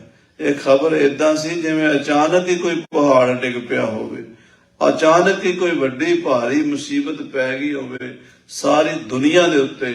ਸੋ ਸਾਰੇ ਪਾਸੇ ਹਾਹਾਕਾਰ ਮਚ ਗਈ। ਵਾਹਿਗੁਰੂ ਸਭ ਬਦਨ ਕਹੰਤੇ। ਤੇ ਸਾਰੀਆਂ ਸੰਗਤਾਂ ਨੂੰ ਸਿਆਣੇ ਸਿੱਖ ਕਹਿੰਦੇ ਭਾਈ ਰੋਵੋ ਨਾ, ਸਤਨਾਮ ਵਾਹਿਗੁਰੂ ਦਾ ਜਾਪ ਕਰੋ। ਸੰਗਤਾਂ ਸਤਨਾਮ ਸ੍ਰੀ ਵਾਹਿਗੁਰੂ, ਸਤਨਾਮ ਸ੍ਰੀ ਵਾਹਿਗੁਰੂ ਦੇ ਜਾਪ ਵਿੱਚ ਲੱਗੀਆਂ ਹਨ। ਇਕੱਠੇ ਭਏ ਅਦਕ ਦੁਖਵੰਤੇ। ਹਜ਼ਾਰਾਂ ਸਿੱਖ ਦੁਖੀ ਆਤਮਾਵਾਂ ਗੁਰੂ ਦੇ ਪਿਆਰ ਵਿੱਚ ਦੁਖੀ ਹੋਈਆਂ, ਇਕੱਠੀਆਂ ਹੋਈਆਂ ਹਨ। ਤਤ ਛਿਨ ਸੁੰਦਰ ਰਚਿਓ ਬਿਮਾਨਾ। ਉਸ ਵੇਲੇ ਸੰਗਤਾਂ ਨੇ ਰਲ ਕੇ ਬਹੁਤ ਮਾਇਆ ਖਰਚ ਕੇ ਮਹਾਰਾਜ ਦਾ ਵਿਮਾਨ ਬੜਾ ਸੁੰਦਰ ਸਜਾਇਆ ਹੈ। ਸਿੱਖਨ ਖਰਚਿਓ ਦਰਬ ਮਹਾਨਾ। ਸਿੱਖਾਂ ਨੇ ਬਹੁਤ ਮਾਇਆ ਖਰਚੀ ਹੈ ਸਤਿਗੁਰਾਂ ਦਾ ਵਿਮਾਨ ਸਜਾਉਣ ਲਈ। ਸਤਿਗੁਰ ਸੇਵ ਜੇ ਹੋਏ ਇਸ ਸਮੇਂ। ਸਿੱਖ ਸੋਚਦੇ ਹੈ ਕਿ ਇਹ ਮਹਾਰਾਜ ਸਾਹਿਬ ਜੀ ਦੀ ਆਖਰੀ ਸੇਵਾ ਹੈ, ਕਰ ਲਈਏ। ਜੇ ਸਾਡੀ ਸੇਵਾ ਲੇਖੇ ਲੱਗ ਜਾਵੇ, ਬੜੇ ਭਾਗ ਤੇ ਪ੍ਰਾਪਤ ਹਮੈ। ਸਾਡੇ ਭਾਗ ਚੰਗੇ ਕਿ ਸਾਨੂੰ ਮਹਾਰਾਜ ਦੀ ਸੇਵਾ ਮਿਲੀ ਹੈ। ਸਤਿਗੁਰੂ ਪਾਤਸ਼ਾਹ ਜੀ ਦੇ ਅੰਤਮ ਸਮੇਂ ਦੀ ਸੇਵਾ ਸਿੱਖ ਬੜੀ ਸ਼ਰਧਾ ਨਾਲ ਕਰਦੇ ਹਨ। ਫਲ ਸੋਟ ਹੋਇ ਕੌਣ ਸੋ ਜਾਣੈ। ਕਹਿੰਦੇ ਇਹਦਾ ਫਲ ਕਿੰਨਾ ਮਿਲੇਗਾ ਜਿਹਦੇ 'ਚ ਕਦੀ ਤੋਟ ਨਹੀਂ ਆਵੇਗੀ। ਸਤਿਗੁਰ ਕੀ ਸੇਵਾ ਸਫਲ ਹੈ ਜੇ ਕੋ ਕਰੈ ਚਿਤ ਲਾਏ। ਮਨ ਚਿੰਦਿਆ ਫਲ ਪਾਵਣਾ, ਹਉਮੈ ਵਿੱਚੋਂ ਜਾਏ। ਮਹਾਰਾਜ ਸਾਹਿਬ ਪੰਚਮ ਪਾਤਸ਼ਾਹ ਜੀ ਦੇ ਸੰਸਕਾਰ ਦੀ ਸੇਵਾ ਹੈ, ਅੰਤਮ ਸਮੇਂ ਦੀ ਸੇਵਾ ਹੈ। ਇਹਨੂੰ ਕੋਈ ਦੱਸ ਨਹੀਂ ਸਕਦਾ ਇਹਦਾ ਫਲ ਕਿੰਨਾ ਹੋਵੇਗਾ। ਮਿਲਹਿ ਪਰਸ ਪਰ ਏਵ ਬਖਾਨਾ। ਇਹ ਸਿੱਖ ਆਪਸ ਵਿੱਚ ਇੱਕ ਦੂਜੀ ਨਾਲ ਮਿਲ ਕੇ ਗੱਲਾਂ ਕਰਦੇ ਨੇ। ਜ਼ਰੀ ਬਾਦਲਾ ਰੇਸ਼ਮ ਚੀਰ। ਜਰੀ ਦੇ ਪੁਸ਼ਾਕੇ, ਜਰੀ ਬਾਦਲੇ ਦੇ ਬੜੇ, ਅੱਜ ਕੱਲ ਤਾਂ ਉਹ ਕੱਪੜੇ ਬਣਦੇ ਹੀ ਨਹੀਂ, ਬੜੇ ਆਲਾ ਦਰਜੇ ਦੇ ਕੱਪੜੇ ਬਣਦੇ ਹੁੰਦੇ ਸਨ। ਰੇਸ਼ਮੀ ਕੱਪੜੇ, ਜਰੀ ਬਾਦਲੇ ਦੇ ਬਸਤਰ ਸੰਗਤਾਂ ਲੈ ਕੇ ਆਈਆਂ ਨੇ। ਪਰ ਹੈ ਦੁਸ਼ਾਲੇ ਮੋਲ ਗਹੀਰ। ਔਰ ਬੜੇ ਮਹਿੰਗੇ ਮਹਿੰਗੇ ਦੁਸ਼ਾਲੇ ਲਾਹੌਰ ਦੇ ਸਿੱਖ ਲੈ ਕੇ ਆਏ ਨੇ, ਕਿਉਂਕਿ ਲਾਹੌਰ ਵਿੱਚ ਅਰਬਾਂਪਤੀ ਸਿੱਖ ਸਨ, ਬੜੇ ਬੜੇ ਵੱਡੇ ਸੇਠ ਲੋਕ ਸਨ, ਮਾਇਆਧਾਰੀ ਗੁਰੂ ਦੇ ਪਿਆਰੇ। ਉਹ ਬੜੇ ਬੜੇ ਮਹਿੰਗੇ ਦੁਸ਼ਾਲੇ ਸੱਚੇ ਪਾਤਸ਼ਾਹ ਜੀ ਨੂੰ ਪਹਿਰਾਣ ਵਾਸਤੇ ਲੈ ਕੇ ਆਏ ਨੇ। ਸੇਤ ਬਸਤਰ ਮਸੂਰ ਬਿਦ ਕਨੇ। ਉਹ ਕਹਿੰਦੇ ਚਿੱਟੇ ਕੱਪੜੇ, ਤੇ ਜਿਹੜੇ ਸਾਧ ਸੰਗਤ ਜੀ ਮਸਰੂ ਕਹਿੰਦੇ ਨੇ ਵੀ ਅੱਧਾ ਰੇਸ਼ਮ ਤੇ ਅੱਧਾ ਸੂਤ ਪਾ ਕੇ, ਵਿੱਚੇ ਸੂਤਰ ਦਾ ਧਾਗਾ ਹੁੰਦਾ ਤੇ ਵਿੱਚੇ ਰੇਸ਼ਮ ਦਾ, ਉਹਨੂੰ ਮਿਲਾ ਕੇ ਬਣਾਉਂਦੇ ਨੇ, ਉਹਨੂੰ ਮਸ਼ਰੂ ਕਹਿੰਦੇ ਨੇ। ਮਸ਼ਰੂ ਦੇ ਕੱਪੜੇ ਤੇ 2 ਘੋੜਿਆਂ ਦੀ ਬੋਸਕੀ, ਏਦਾਂ ਦੇ ਕੱਪੜੇ ਹੁੰਦੇ ਸਨ ਉਸ ਜ਼ਮਾਨੇ। ਜਰੀ ਬਾਦਲਾ ਤੇ ਉਹ ਵਧੀਆ ਵਧੀਆ ਬਸਤਰ, ਜਿਹੜੇ ਵੰਨ ਸੁਵੰਨੇ ਕੱਪੜੇ। ਉਪਰ ਪਾਏ ਸ਼ੋਕ ਮਨ ਸਨੇ। ਸੰਗਤਾਂ ਨੇ ਬੜੇ ਸ਼ੋਕ ਨਾਲ, ਬੜੇ ਵਿਰਾਗ ਨਾਲ, ਬੜੇ ਦੁਖੀ ਹਿਰਦਿਆਂ ਨਾਲ ਉਹ ਸਤਿਗੁਰੂ ਪੰਜਵੇਂ ਪਾਤਸ਼ਾਹ ਜੀ ਦੇ ਉੱਤੇ ਪਾਏ ਹਨ।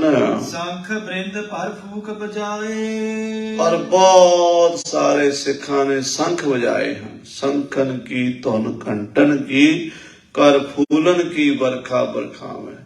ਬੈਰਾਗ ਵਿੱਚ ਫੂਕਾਂ ਮਾਰ ਕੇ ਸੰਖ ਧੁਨੀ ਕੀਤੀ, ਸੰਖਨਾਦ ਕੀਤਾ ਹੈ। ਸ੍ਰੀ ਗੁਰ ਕੀ ਜੈ ਕੂਚ ਸੁਨਾਏ। ਧੰਨ ਗੁਰੂ ਅਰਜਨ ਦੇਵ ਜੀ ਮਹਾਰਾਜ ਤੁਹਾਡੀ ਜੈ ਹੋਵੇ, ਹਰ ਮੈਦਾਨ ਤੁਹਾਡੀ ਜੈ ਹੋਵੇ, ਜੈ ਜੈਕਾਰ ਹੋਵੇ। ਸਾਰੀਆਂ ਸੰਗਤਾਂ ਗੁਰੂ ਅਰਜਨ ਦੇਵ ਜੀ ਦੇ ਨਾਮ ਦੇ ਜੈਕਾਰੇ ਲਾਉਂਦੀਆਂ ਨੇ। ਚਾਮਰ ਚਾਰ ਚਾਰ ਦਿਸ ਫੇਰੇ। ਪਰ ਬੜੇ ਸੋਹਣੇ ਚੌਰ ਲਿਆ ਕੇ ਮਹਾਰਾਜ ਦੇ ਚਾਰੇ ਪਾਸੇ ਸਿੱਖ ਚੌਰ ਝੁਲਾਉਂਦੇ ਨੇ ਵਿਵਾਨ ਦੇ ਉੱਤੇ। ਫੂਲ ਮਾਲ ਲੜਕਾ ਇੱਕ ਨੇਰੇ। ਵਿਵਾਨ ਬੜਾ ਸੋਹਣਾ ਸਜਾਇਆ, ਬੜੇ ਬੜੇ ਸੋਹਣੇ ਫੁੱਲਾਂ ਦੀਆਂ ਮਾਲਾ, ਗੁਲਾਬ ਦੇ ਫੁੱਲਾਂ ਦੀਆਂ, ਚਮੇਲੀ ਦੇ ਫੁੱਲਾਂ ਦੀਆਂ, ਗੇਂਦੇ ਦੇ ਫੁੱਲਾਂ ਦੀਆਂ ਵੰਨ ਸੁਵੰਨੀਆਂ ਮਾਲਾ ਮਹਾਰਾਜ ਦੇ ਵਿਵਾਨ ਦੇ ਆਲੇ ਦੁਆਲੇ ਲਟਕਾਈਆਂ ਨੇ। ਚੰਦਨ ਚਰਚ ਹੈ ਧੂਪ ਤੁਖਾਗ ਹੈ। ਤੇ ਚੰਦਨ ਛਿੜਕਦੇ ਨੇ, ਧੂਪਾਂ ਤੁਖਾਂਦੇ ਨੇ, ਸੁਗੰਧੀ ਦਾ। ਕਿਉਂਕਿ ਸਾਧ ਸੰਗਤ ਜੀ, ਇਹ ਚੰਦਨ, ਕੇਸਰ ਜਾਂ ਇਹ ਧੂਪਾਂ, ਇਹ ਕਿਸੇ ਇੱਕ ਕੌਮ ਦੀ ਪ੍ਰਾਪਰਟੀ ਨਹੀਂ। ਅੱਜ ਕੱਲ ਜੇ ਕਿਤੇ ਕਥਾ 'ਚ ਕਹਿ ਦਈਏ ਨਾ, ਤੇ ਕਈ ਸਾਡੇ ਭਰਾ ਉਹ ਵੀ ਹੁੰਦੇ ਨੇ, ਉਹ ਕਹਿੰਦੇ ਜੀ ਇਹ ਸੰਖ ਦੇ ਹਿੰਦੂਆਂ ਦੇ ਹੁੰਦੇ ਨੇ, ਧੂਪਾਂ ਦੇ ਹਿੰਦੂਆਂ ਦੀ ਹੁੰਦੀਆਂ ਨੇ, ਚੰਦਨ ਤੇ ਹਿੰਦੂਆਂ ਦਾ ਹੁੰਦਾ। ਮੈਨੂੰ ਦੱਸੋ ਵੀ ਚੰਗੀ ਚੀਜ਼ ਸਿੱਖਾਂ ਕੋਲ ਵੀ ਕੋਈ ਰਹਿਣ ਦੇਣੀ ਹੈ ਕਿ ਸਾਰੇ ਹਿੰਦੂਆਂ ਦੇ ਵਿਹੜੇ ਸੁੱਟਣੀ ਆਪਾਂ? ਧੂਪ ਵੀ ਉਹਨਾਂ ਦੇ ਘਰ ਤੇ ਆਪਾਂ ਉੱਥੇ ਕੀ ਆਪਣੇ ਮੁਸ਼ਕ ਪਾ ਛੱਡੀਏ ਗੁਰਦੁਆਰਿਆਂ ਵਿੱਚ? ਨਹੀਂ, ਇਹ ਕੁਦਰਤੀ ਚੀਜ਼ਾਂ ਨੇ, ਕਿਸੇ ਧਰਮ ਦੀ ਪ੍ਰਾਪਰਟੀ ਨਹੀਂ। ਆਪਾਂ ਨੂੰ ਸਮਝਣਾ ਚਾਹੀਦਾ ਇਹਨਾਂ ਗੱਲਾਂ ਨੂੰ। ਚੌਰ ਮੰਦਰਾਂ ਵਿੱਚ ਹਿੰਦੂ ਵੀ ਆਪਣੇ ਮੂਰਤੀਆਂ ਤੇ ਕਰਦੇ ਆ, ਅਸੀਂ ਵੀ ਆਪਣੇ ਸਤਿਗੁਰੂ ਦੇ ਕਰਦੇ ਆ। ਉਹ ਅਸੀਂ ਕਈ ਵੀ ਉਹ ਕਰਦੇ ਆ ਤੇ ਆਪਾਂ ਮਹਾਰਾਜ ਦੇ ਹੁਣ ਚੌਰ ਵੀ ਨਾ ਕਰੀਏ। ਆਪਾਂ ਮਹਾਰਾਜ ਨੂੰ ਮੱਥਾ ਵੀ ਨਾ ਟੇਕੀਏ, ਉਹ ਮੱਥਾ ਟੇਕਦੇ। ਉਹ ਪਰਿਕਰਮਾ ਕਰਦੇ, ਅਸੀਂ ਪਰਿਕਰਮਾ ਵੀ ਨਾ ਕਰੀਏ। ਐਸੀਆਂ ਮੂਰਖਤਾ ਭਰੀਆਂ ਗੱਲਾਂ ਨਹੀਂ ਕਰਨੀਆਂ ਚਾਹੀਦੀਆਂ। ਇਹ ਚੀਜ਼ਾਂ ਨੇਚਰਲੀ ਨੇ। ਮਹਾਰਾਜ ਸੱਚੇ ਪਾਤਸ਼ਾਹ ਦਾ ਵਿਵਾਨ ਸਜਾਇਆ, ਸੰਗਤਾਂ ਚੰਦਨ ਦੀ, ਕੇਸਰ ਦਾ ਛਿੜਕਾਓ ਕਰ ਰਹੀਆਂ ਨੇ। ਕਰ ਜੋਰ ਹੈ ਔਰ ਪ੍ਰੇਮ ਵਧਾਵ ਹੈ। ਕਹਿੰਦੇ ਪ੍ਰੇਮ ਨਾਲ, ਸ਼ਰਧਾ ਨਾਲ ਹੱਥ ਜੋੜ ਜੋੜ ਕੇ ਗੁਰੂ ਮਹਾਰਾਜ ਸਾਹਿਬ ਨੂੰ ਨਮਸਕਾਰਾਂ ਕਰਦੇ ਨੇ। ਧੰਨ ਗੁਰੂ ਅਰਜਨ ਦੇਵ ਜੀ, ਧੰਨ ਗੁਰੂ ਅਰਜਨ ਦੇਵ ਜੀ, ਧੰਨ ਗੁਰੂ ਅਰਜਨ ਦੇਵ ਜੀ। ਇਸ ਤਰ੍ਹਾਂ ਸੰਗਤਾਂ ਜਾਪ ਕਰਦੀਆਂ ਨੇ। ਸੁਨੈ ਸੁਨੈ ਚੰਦੂ ਖਲ ਬਿੰਦ ਹੈ। ਤੇ ਕਹਿੰਦੇ ਨੇ ਪਾਪੀ ਚੰਦੂ ਦਾ ਬੇੜਾ ਗਰਕ ਹੋ ਜੇ, ਇਹਦਾ ਕੱਖ ਨਾ ਰਵੇ। ਇਹ ਦੁਸ਼ਟ ਬੜਾ ਨੀਚ ਹੈ, ਮਹਾ ਮੂਰਖ ਬੰਦਾ, ਜਿਹਨੇ ਮਹਾਂਪੁਰਸ਼ਾਂ ਨਾਲ ਮੱਥਾ ਲਾ ਲਿਆ, ਸੰਤਾਂ ਨਾਲ ਵੈਰ ਕਮਾਉਂਦੇ, ਦੁਸ਼ਟਾਂ ਨਾਲ ਮੋਹ ਪਿਆਰ, ਆਗੇ ਪਾਛੇ ਸੁਖ ਨਹੀਂ, ਮਰ ਜੰਮੈ ਵਾਰ ਵਾਰ। ਇਹ ਚੰਦੂ ਉਸ ਕੁੰਭੀ ਨਰਕ ਚ ਪਏਗਾ ਜਿੱਥੋਂ ਕਦੀ ਵੀ ਨਾ ਨਿਕਲ ਸਕੇ। ਗੁਰ ਹਤਿਆਰਾ ਦੋਖੀ ਬਿੰਦ ਹੈ। ਇਹ ਗੁਰੂ ਦਾ ਹਥਿਆਰਾ ਹੈ, ਇਹ ਗੁਰੂ ਘਰ ਦਾ ਦੋਖੀ ਹੈ। ਇਸ ਨੇ ਆਪਣਾ ਲੋਕ ਵੀ ਗਵਾ ਲਿਆ, ਇਹਨੇ ਆਪਣਾ ਪਰਲੋਕ ਵੀ ਗਵਾ ਲਿਆ। ਦੋਈ ਜਾਨੀ ਇਸ ਚੰਦੂ ਦਾ ਮੂੰਹ ਕਾਲਾ ਹੋਣਾ ਹੈ। ਦਰਬ ਗੁਰੂ ਪਰ ਅਗਰ ਬਗਾਵੇ। ਤੇ ਗੁਰੂ ਕੇ ਸਿੱਖ ਆਪਣੇ ਗੁਰੂ ਤੋਂ ਬਲਿਹਾਰ ਜਾਂਦੇ ਨੇ। ਸਤਿਗੁਰੂ ਦੇ ਵਿਵਾਨ ਦੇ ਉੱਤੋਂ ਦੀ ਮਾਇਆ ਦੀ ਛੋੜ ਕਰਦੇ ਨੇ। ਗਰੀਬ ਗੁਰਬੇ ਉਹ ਮਾਇਆ ਚੁਗ ਲਿਆ ਕਰਦੇ ਸਨ। ਗੁਰੂ ਸਾਹਿਬ ਜੀ ਦੇ ਵਿਵਾਨ ਦੇ ਉੱਤੋਂ ਦੀ ਫੁੱਲਾਂ ਦੀ ਵਰਖਾ ਕਰਦੇ ਨੇ, ਮਾਇਆ ਦੀ ਵਰਖਾ ਕਰਦੇ ਨੇ। ਲੋਕ ਹਜ਼ਾਰ ਹੋ ਬੀਨਤ ਜਾਵੇ। ਤੇ ਹਜ਼ਾਰਾਂ ਗਰੀਬ ਲੋਕ ਉਹ ਮਾਇਆ ਚੁਗਦੇ ਜਾਂਦੇ ਨੇ। ਸੁੱਟਣ ਵਾਲੇ ਵੀ ਗੁਰੂ ਦੇ ਪਿਆਰੇ ਨੇ ਤੇ ਚੁੱਕਣ ਵਾਲੇ ਵੀ ਗੁਰੂ ਦੇ ਪਿਆਰੇ ਨੇ। ਹਜ਼ਾਰਾਂ ਸੰਗਤਾਂ, ਸਾਧ ਸੰਗਤ ਜੀ ਰਾਵੀ ਦੇ ਕੰਢੇ ਤੇ ਸਤਿਗੁਰੂ ਅਰਜਨ ਦੇਵ ਜੀ ਦਾ ਅੰਤਮ ਦਰਸ਼ਨ ਕਰਨ ਲਈ ਆਈਆਂ ਨੇ। ਕੇਤਕ ਜਪਜੀ ਪਾਠ ਪਠੰਤੇ, ਕਿ ਨਹੀਂ ਸਿੱਖ ਸ੍ਰੀ ਜਪਜੀ ਸਾਹਿਬ ਦਾ ਪਾਠ ਕਰ ਰਹੇ ਨੇ ਬੜੇ ਪ੍ਰੇਮ ਨਾਲ। ਕੇਤਕ ਗੁਰੂ ਗੁਰੂ ਸਿਮਰੰਤੇ, ਤੇ ਕਈ ਗੁਰੂ ਗੁਰੂ ਗੁਰੂ ਗੁਰੂ ਜਪਦੇ ਨੇ, ਵਾਹਿਗੁਰੂ ਵਾਹਿਗੁਰੂ ਵਾਹਿਗੁਰੂ ਵਾਹਿਗੁਰੂ, ਸਤਨਾਮ ਸ੍ਰੀ ਵਾਹਿਗੁਰੂ ਸਤਨਾਮ ਸ੍ਰੀ ਵਾਹਿਗੁਰੂ। ਇਸ ਤਰ੍ਹਾਂ ਮਹਾਰਾਜ ਦੀਆਂ ਸੰਗਤਾਂ ਬੈਰਾਗ ਨਾਲ, ਅੱਖਾਂ ਭਰੀਆਂ ਹੋਈਆਂ ਜਲ ਦੇ ਨਾਲ, ਗਲ ਵੀ ਭਰੇ ਹੋਏ ਨੇ, ਮੂੰਹ ਤੋਂ ਬੋਲਿਆ ਨਹੀਂ ਜਾਂਦਾ। ਬਸ ਗੁਰੂ ਅਰਜਨ ਦੇਵ ਦੀ ਯਾਦ ਜਦੋਂ ਆਉਂਦੀ ਹੈ ਤੇ ਕਾਲਜਾ ਕੱਢ ਕੱਢ ਕੇ ਲਿਜਾਂਦੀ ਹੈ। ਉਹ ਦਰਦ ਜਿਹੜਾ ਗੁਰੂ ਕੇ ਸਿੱਖਾਂ ਦੇ ਮਨਾਂ ਤੇ ਉੱਥੇ ਵਰਤ ਰਿਹਾ ਸੀ, ਉਹ ਹੀ ਜਾਣਦੇ ਆ ਸਾਧ ਸੰਗਤ ਜੀ। ਉਹਨਾਂ ਗੁਰਸਿੱਖਾਂ ਨੂੰ ਵੀ ਨਮਸਕਾਰ ਜਿਨ੍ਹਾਂ ਨੇ ਧੰਨ ਸ੍ਰੀ ਗੁਰੂ ਅਰਜਨ ਦੇਵ ਜੀ ਦੇ ਅੰਤਮ ਦਰਸ਼ਨ ਕੀਤੇ। ਹਾਂਜੀ। ਕਿਤਕ ਸਵਾਸ ਲੈ ਸ਼ੋਕ ਵਧਾਵੇ, ਕਈ ਸਿੱਖ ਜਿਹੜੇ ਵਿਚਾਰੇ ਲੰਮੇ ਲੰਮੇ ਸਾਹ ਲੈਂਦੇ, ਨਿਸਾਸੇ ਮਾਰਦੇ ਆ, ਸ਼ੋਕ ਵਧਾਉਂਦੇ ਆ, ਕਹਿੰਦੇ ਇਹ ਕਿੱਦਾਂ ਦਾ ਸਮਾਂ ਆ ਗਿਆ, ਅੱਜ ਅਸੀਂ ਕਿਹੜੀ ਘੜੀ ਵੇਖ ਰਹੇ ਹਾਂ। ਏਦਾਂ ਤੇ ਅਸੀਂ ਸੋਚਿਆ ਨਹੀਂ ਸੀ ਕਿ ਇਹ ਘੜੀ ਵੀ ਸਾਡੀ ਜ਼ਿੰਦਗੀ ਜਾਵੇਗੀ, ਕਿ ਸਾਡੇ ਸਤਿਗੁਰਾਂ ਨੂੰ ਇਹ ਪਾਪੀ ਸ਼ਹੀਦ ਕਰ ਦੇਵੇਗਾ ਤਸੀਹੇ ਦੇ ਦੇ ਕੇ, ਤਤੀਆਂ ਤਵੀਆਂ ਤੇ ਬਿਠਾ ਬਿਠਾ ਕੇ, ਤੱਤਾ ਰੇਤਾ ਪਾ ਪਾ ਕੇ ਮਹਾਰਾਜ ਨੂੰ ਇੰਨੇ ਦੁੱਖ ਦੇ ਕੇ ਇਸ ਪਾਪੀ ਨੇ ਸ਼ਹੀਦ ਕਰਨਾ, ਇਹ ਅਸੀਂ ਸੋਚਿਆ ਵੀ ਨਹੀਂ ਸੀ। ਕਿਤਕ ਸਰਾਹੈ ਸ਼ੀਲ ਸੁਹਾਵੈ, ਕਈ ਸਿੱਖ ਗੁਰੂ ਅਰਜਨ ਦੇਵ ਜੀ ਦੇ ਸੁਭਾਅ ਨੂੰ ਚੇਤੇ ਕਰ ਕਰਕੇ ਸਲਾਹੁੰਦੇ ਨੇ, ਕਹਿੰਦੇ ਕਿੰਨੇ ਮਿੱਠ ਬੋਲੜੇ ਸੀ, ਕਿੰਨੇ ਪਾਤਸ਼ਾਹ ਪਿਆਰ ਵਾਲੇ ਸੀ, ਜਿੱਧਰ ਵੀ ਕਿਰਪਾ ਦ੍ਰਿਸ਼ਟੀ ਨਾਲ ਵੇਖਦੇ ਸੀ ਉਹ ਸੱਚੇ ਪਾਤਸ਼ਾਹ ਧੰਨ ਗੁਰੂ ਅਰਜਨ ਦੇਵ ਜੀ ਪੱਥਰਾਂ ਨੂੰ ਹੀਰੇ ਬਣਾ ਦਿੰਦੇ ਸੀ। ਪਾਹਣ ਮਾਨਕ ਕਰੈ ਗਿਆਨ ਗੁਰ ਕਹਿਓ ਵਿਚਾਰੈ, ਕਾਠੋਂ ਸ੍ਰੀ ਖੰਡ ਸਤਿਗੁਰ ਕੀਓ, ਦੁੱਖ ਦਰਿਦਰ ਤਿਨ ਕੇ ਗਏ, ਸਤਿਗੁਰੂ ਚਰਨ ਜਿਨ ਪਰਸਿਆ, ਸੇ ਪਸ਼ੂ ਪਰੇਤ ਸੁਰ ਨਰ ਪਏ। ਧੰਨ ਗੁਰੂ ਅਰਜਨ ਦੇਵ ਜੀ ਜੇ ਲੱਕੜੀ ਵੱਲ ਨਿਗਾਹ ਕੀਤੀ ਤੇ ਚੰਦਨ ਬਣਾਤਾ, ਜੇ ਪੱਥਰਾਂ ਵੱਲ ਨਿਗਾਹ ਕੀਤੀ ਤੇ ਹੀਰੇ ਬਣਾਤੇ। ਉਹ ਚੋਰ ਠੱਗ ਬੇਈਮਾਨ ਬ੍ਰਹਮ ਗਿਆਨੀ ਬਣਾਤੇ। ਉਹ ਧੰਨ ਗੁਰੂ ਅਰਜਨ ਦੇਵ ਸੱਚੇ ਪਾਤਸ਼ਾਹ ਐਸੀ ਮਹਾਨ ਸ਼ਖਸੀਅਤ, ਉਹਨਾਂ ਦੇ ਗੁਣ, ਉਹਨਾਂ ਦੀਆਂ ਵਡਿਆਈਆਂ, ਉਹਨਾਂ ਦਾ ਪਿਆਰ, ਉਹਨਾਂ ਦੀ ਬਾਣੀ, ਉਹਨਾਂ ਦੀ ਰਸਨਾ ਦੇ ਬੋਲ, ਉਹਨਾਂ ਦੀ ਕਥਾ, ਉਹਨਾਂ ਦਾ ਕੀਰਤਨ ਚੇਤੇ ਕਰ ਕਰਕੇ ਸੰਗਤਾਂ ਬੈਰਾਗ ਕਰ ਰਹੀਆਂ ਨੇ। ਕਿਤਕ ਨਿਕਾਰਤ ਖਲ ਕੋ ਗਾਰੀ, ਤੇ ਕਈ ਚੰਦੂ ਨੂੰ ਹੀ ਗਾਲਾਂ ਕੱਢੀ ਜਾਂਦੇ ਨੇ, ਕਹਿੰਦੇ ਚੰਦੂ ਬੜਾ ਦੁਸ਼ਟ ਹੈ, ਬੜਾ ਪਾਪੀ ਹੈ, ਉਹਨੇ ਦੁਨੀਆ ਦਾ ਸਭ ਤੋਂ ਘਿਨਾਉਣਾ ਕੰਮ ਕੀਤਾ ਹੈ। ਤੁਰਕ ਰਾਜ ਕੀ ਚਲਾ ਉਖਾਰੀ, ਕਹਿੰਦੇ ਨੇ ਸਿੱਖ, ਕਹਿੰਦੇ ਇਹਨਾਂ ਨੇ ਆਪਣੇ ਰਾਜ ਦੀਆਂ ਆਪੇ ਜੜਾਂ ਪੁੱਟ ਲਈਆਂ, ਆਪਣ ਹੱਥੀਂ ਆਪਣੀ ਜੜ ਆਪ ਉਹ ਪੱਟਾ। ਇਹ ਚੰਦੂ ਨੇ ਤੁਰਕਾਂ ਦੇ ਮੁਗਲਾਂ ਦੀ ਜੜ ਪੁੱਟਣ ਦੇ ਲਈ ਸਮਝੋ ਪਹਿਲਾ ਕਿਲ ਠੋਕ ਦਿੱਤਾ, ਜਿਹੜਾ ਦੀਨ ਦੁਨੀਆ ਦੇ ਮਾਲਕ ਮਹਾਰਾਜ ਪੰਚਮ ਪਾਤਸ਼ਾਹ ਜੀ ਨੂੰ ਸ਼ਹੀਦ ਕਰ ਦਿੱਤਾ ਹੈ। ਲੇਰਾ ਵੀ ਕੇ ਗਏ ਪ੍ਰਵਾਹੂ, ਇਸ ਤਰ੍ਹਾਂ ਸੰਗਤਾਂ ਸ਼ਬਦ ਪੜ੍ਹਦੀਆਂ, ਕੋਈ ਜਪਜੀ ਸਾਹਿਬ ਪੜ੍ਹਦਾ, ਕੋਈ ਵਾਹਿਗੁਰੂ ਵਾਹਿਗੁਰੂ ਜਪਦਾ, ਕੋਈ ਮੂਲ ਮੰਤਰ ਪੜ੍ਹਦਾ, ਕੋਈ ਮਹਾਰਾਜ ਦੇ ਗੁਣਾਂ ਨੂੰ ਯਾਦ ਕਰਦਾ, ਜਿੱਦਾਂ ਜਿੱਦਾਂ ਦੀ ਕਿਸੇ ਦੀ ਅਵਸਥਾ ਹੈ। ਮੈਂ ਬੇਨਤੀ ਕਰਾਂ, ਗੁਰੂ ਘਰ 'ਚ ਆਉਣ ਵਾਲਿਆਂ ਦੀ ਸਾਰਿਆਂ ਦੀ ਇੱਕੋ ਜਿਹੀ ਅਵਸਥਾ ਨਹੀਂ ਹੁੰਦੀ। ਕੋਈ ਕਿੱਥੇ ਪਹੁੰਚਿਆ ਹੁੰਦਾ ਹੈ, ਕੋਈ ਕਿੱਥੇ ਖੜਿਆ ਹੁੰਦਾ ਹੈ, ਕੋਈ ਕਿੱਥੇ ਚੱਲ ਰਿਹਾ ਹੁੰਦਾ, ਤੇ ਸਾਨੂੰ ਸਾਰਿਆਂ ਦਾ ਸਤਿਕਾਰ ਕਰਨਾ ਚਾਹੀਦਾ। ਇਹ ਨਹੀਂ ਵੀ ਜਿਹੜੀ ਮੇਰੀ ਅਵਸਥਾ ਸਾਰਿਆਂ ਦੀ ਉਹੋ ਜਿਹੀ ਬਣੇ, ਉਹ ਹਰ ਇੱਕ ਬੰਦੇ ਦੀ ਇੱਕੋ ਜਿਹੀ ਨਹੀਂ ਹੋਇਆ ਕਰਦੀ। ਮੇਰਾ ਪ੍ਰਭ ਖੇਲ ਰਚਾਇਆ, ਕੋਏ ਨਾ ਕਿਸੇ ਜਿਹਾ ਉਪਾਇਆ। ਮੇਰੇ ਵਾਹਿਗੁਰੂ ਨੇ ਖੇਡ ਬਣਾਈ ਹੈ, ਇੱਕ ਦੂਜੇ ਨਾਲ ਰਲਦਾ ਨਹੀਂ। ਇੱਕ ਬੰਦੇ ਦਾ ਸੁਭਾਅ ਦੂਜੇ ਬੰਦੇ ਨਾਲ ਨਹੀਂ ਰਲਦਾ, ਇੱਕ ਬੰਦੇ ਦੀ ਅਵਸਥਾ ਦੂਜੇ ਬੰਦੇ ਨਾਲ ਨਹੀਂ ਰਲਦੀ। ਦਰਖਤ ਦੇ ਦੋ ਪੱਤੇ ਤੋੜ ਲਓ, ਉਹ ਨਹੀਂ ਆਪਸ 'ਚ ਰਲਦੇ। ਕੁਦਰਤ ਵਿੱਚ ਪਰਮੇਸ਼ਰ ਨੇ ਵਿਭਿੰਨਤਾ ਪੈਦਾ ਕੀਤੀ ਹੈ। ਤਾਂ ਗੁਰੂ ਕੇ ਸਿੱਖ ਕਈ ਕਿਸਮ ਦੇ ਹਨ, ਕਈ ਪ੍ਰਕਾਰ ਦੇ ਹਨ। ਕੋਈ ਬਾਣੀ ਪੜ੍ਹਨ ਵਾਲੇ, ਕੋਈ ਨਾਮ ਜਪਣ ਵਾਲੇ, ਕੋਈ ਸੇਵਾ ਕਰਨ ਵਾਲੇ। ਉਹ ਆਪਣੇ ਆਪਣੇ ਢੰਗ ਨਾਲ ਆਪਣੇ ਗੁਰੂ ਨੂੰ ਸ਼ਰਧਾਂਜਲੀਆਂ ਦੇ ਰਹੇ ਨੇ, ਗੁਰੂ ਨਾਲ ਪਿਆਰ ਕਰ ਰਹੇ ਨੇ। ਜਹ ਜਲ ਚਲਤ ਕਲਤ ਬਲ ਬਾਹੂ, ਮਹਾਰਾਜ ਦਾ ਵਿਬਾਨ ਮੋਢਿਆਂ ਤੇ ਚੁੱਕ ਲਿਆ। ਬਾਬਾ ਵਿਧੀ ਚੰਦ ਜੀ, ਬਾਬਾ ਜੇਠਾ ਜੀ, ਭਾਈ ਲੰਗਾ ਜੀ, ਭਾਈ ਪੁਰਾਣਾ ਜੀ, ਇਹ ਗੁਰੂ ਕੇ ਸਿੱਖ ਮਹਾਰਾਜ ਦਾ ਵਿਮਾਨ ਲੈ ਕੇ ਉਧਰ ਵਧੇ ਹਨ ਜਿੱਥੇ ਦਰਿਆ ਦਾ ਨੀਲਾ ਨੀਲਾ ਪਾਣੀ ਤੇਜ਼ ਰਫ਼ਤਾਰ ਨਾਲ ਚੱਲਦਾ ਹੈ। ਬਿਲਿਆ ਜੇਠਾ ਲੰਗ ਪਿਰਾਣਾ।